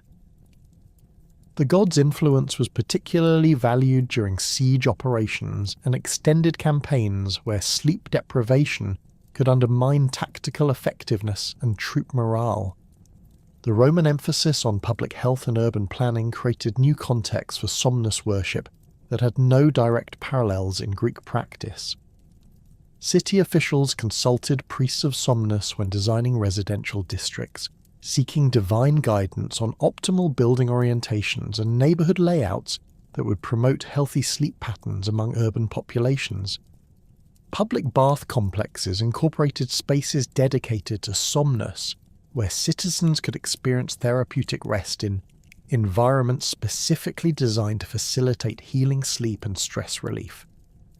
Roman legal traditions recognized the importance of adequate sleep for maintaining social order and individual responsibility, leading to the development of laws that protected citizens' rights to rest and established penalties for deliberately disrupting others' sleep. These legal protections reflected the understanding that sleep deprivation could lead to antisocial behaviour and reduced civic participation, making Somnus's domain a matter of legitimate governmental concern. Courts occasionally consulted priests of Somnus in cases involving sleep-related disputes, or when determining whether sleep deprivation had contributed to criminal behaviour. The philosophical interpretations of Hypnos developed by ancient thinkers transformed the sleep god from a mythological figure into a symbol representing fundamental principles of cosmic order and human psychology. Pre-Socratic philosophers incorporated sleep into their theories about the nature of consciousness and the relationship between mind and matter, viewing the daily cycle of wakefulness and rest as evidence for the soul's independence from physical constraints.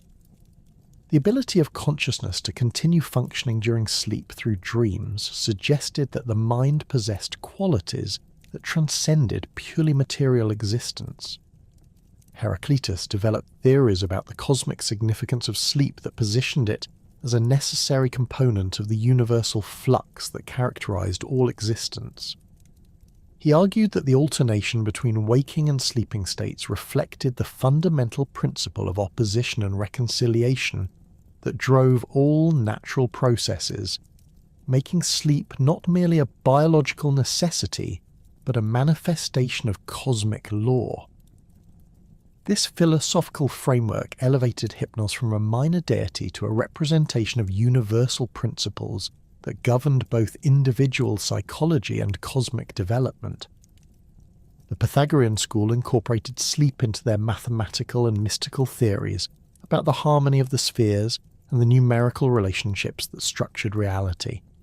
They viewed the rhythmic alternation between consciousness and unconsciousness as evidence for the mathematical principles that governed both human psychology and celestial mechanics, suggesting that sleep patterns could provide insights into cosmic harmonies and universal proportions. This approach led to the development of therapeutic practices that used musical intervals and geometric proportions to optimize sleep quality and enhance dream content. Platonic philosophy addressed sleep and dreams in the context of theories about the relationship between the material world and the realm of eternal forms. Plato suggested that during sleep the soul gained partial access to higher levels of reality that were normally obscured by the distractions and limitations of physical existence. This interpretation positioned Hypnos as a facilitator of philosophical enlightenment, providing opportunities for direct apprehension of truth that complemented the rational methods of dialectical inquiry pursued during waking hours. Aristotelian analysis of sleep focused on its biological and psychological functions, developing naturalistic explanations for sleep phenomena that reduced reliance on supernatural intervention, while still acknowledging the mysterious aspects of consciousness that sleep revealed. Aristotle's detailed observations of sleep patterns and dream content laid foundations for later scientific approaches to sleep research, while maintaining respect for the profound questions about consciousness and identity that sleep experiences raised. The Stoic philosophers incorporated sleep into their ethical systems as an example of natural processes that wise individuals should accept and work with, rather than resist or attempt to control.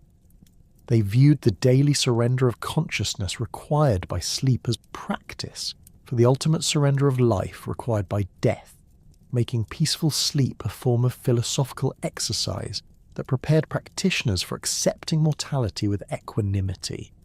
This approach transformed Hypnos from an external deity to be petitioned into an internal principle to be cultivated through philosophical practice. The mystery religions that flourished throughout the Hellenistic and Roman periods incorporated sleep and dream experiences into their initiation rituals and esoteric teachings, viewing unconscious states as gateways to direct divine experience and spiritual transformation. The Eleusinian mysteries included ritual elements that induced trance-like states resembling deep sleep, during which initiates reported encountering divine beings and receiving revelations about the nature of existence and the fate of the soul after death. These experiences were understood as temporary deaths that provided previews of the spiritual transformation that awaited souls who had been properly prepared through religious practice. The Orphic mysteries developed elaborate theories about the relationship between sleep, death, and spiritual purification that positioned these experiences as stages in the soul's journey toward divine reunion. Orphic texts described sleep as a form of practice death that allowed souls to experience separation from physical constraints while maintaining the ability to return to bodily existence with enhanced spiritual understanding. This cyclical process of separation and return was viewed as preparation for the final separation of death, which would lead to permanent reunion with divine reality for souls who had achieved sufficient purification. The Dionysiac mysteries incorporated sleep-inducing substances and techniques into their rituals as means of achieving the ecstatic states that characterized divine possession and mystical union. Participants in these rites experienced altered states of consciousness that resembled deep sleep while maintaining awareness of divine presence and cosmic unity. These experiences were understood as temporary transformations that provided direct knowledge of divine nature and the underlying unity that connected all existence. The Mithraic mysteries, popular among Roman soldiers and merchants, included sleep-related ordeals as part of their initiation sequences, with candidates required to undergo periods of ritual sleep, during which they received visions that revealed the cosmic significance of their religious commitment. These sleep experiences were carefully orchestrated to produce specific types of revelatory content that aligned with Mithraic theology and provided initiates with personal confirmation of the religion's truth claims. The influence of Hypnos on later esoteric traditions extended far beyond the classical period, with medieval and Renaissance occultists incorporating Greek and Roman sleep magic into their own systems of spiritual practice and divine communication. Medieval grimoires included invocations of somnus and techniques for inducing prophetic dreams that drew directly on ancient temple practices, while Renaissance Neoplatonists developed theories about sleep consciousness that synthesized classical philosophy with Christian mysticism and emerging scientific knowledge. The therapeutic applications of sleep that originated in ancient healing sanctuaries influenced the development of medieval and early modern medicine, with physicians continuing to recognize sleep as a crucial component of healing that required careful management and optimization. Medieval hospitals incorporated architectural features designed to promote healing sleep, while medical treatises discussed the relationship between sleep quality and recovery rates in terms that echoed ancient Greek medical theory. The artistic traditions that celebrated Hypnos and his domain continued to evolve throughout the classical period and beyond, with sculptors, painters, and poets finding in the sleep god a subject that allowed exploration of themes related to consciousness, beauty, and the relationship between life and death. The peaceful expression typically depicted on Hypnos's face provided artists with opportunities to explore idealized human beauty while also suggesting the transcendent peace that divine sleep could provide to mortal suffering. The literary legacy of Hypnos extended through Roman poetry and into later European traditions, with writers finding in the sleep god a figure who embodied both the necessity of rest and the mystery of consciousness that sleep revealed.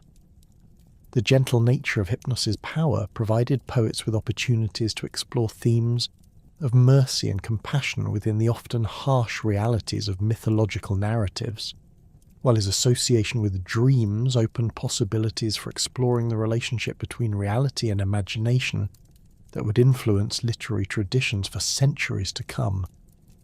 The enduring influence of Hypnos reflected the fundamental human need for rest and the universal experience of sleep that transcended cultural boundaries and historical periods.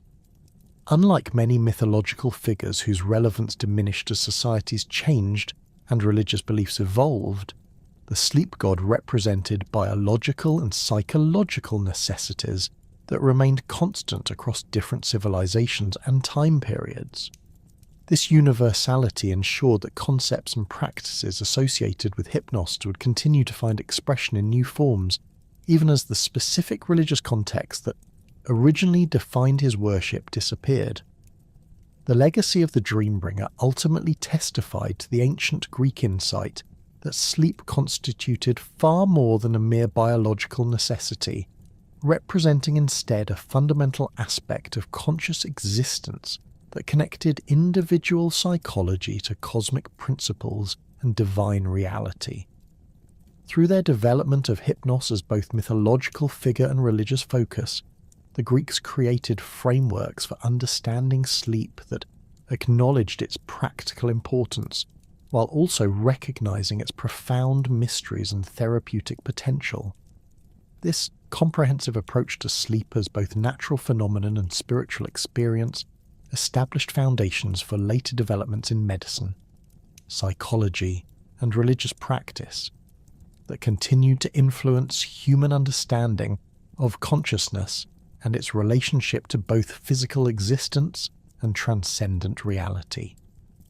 The story of Hypnos thus represents not merely the mythological biography of a minor deity, but rather the record of humanity's ongoing effort to understand and work with the mysterious processes of consciousness that define our existence as thinking, dreaming beings. In recognizing sleep as a divine gift rather than simply a biological necessity, the ancient Greeks demonstrated wisdom about the integrated nature of human experience that modern approaches to health and spirituality continue to rediscover and validate through scientific research and therapeutic practice.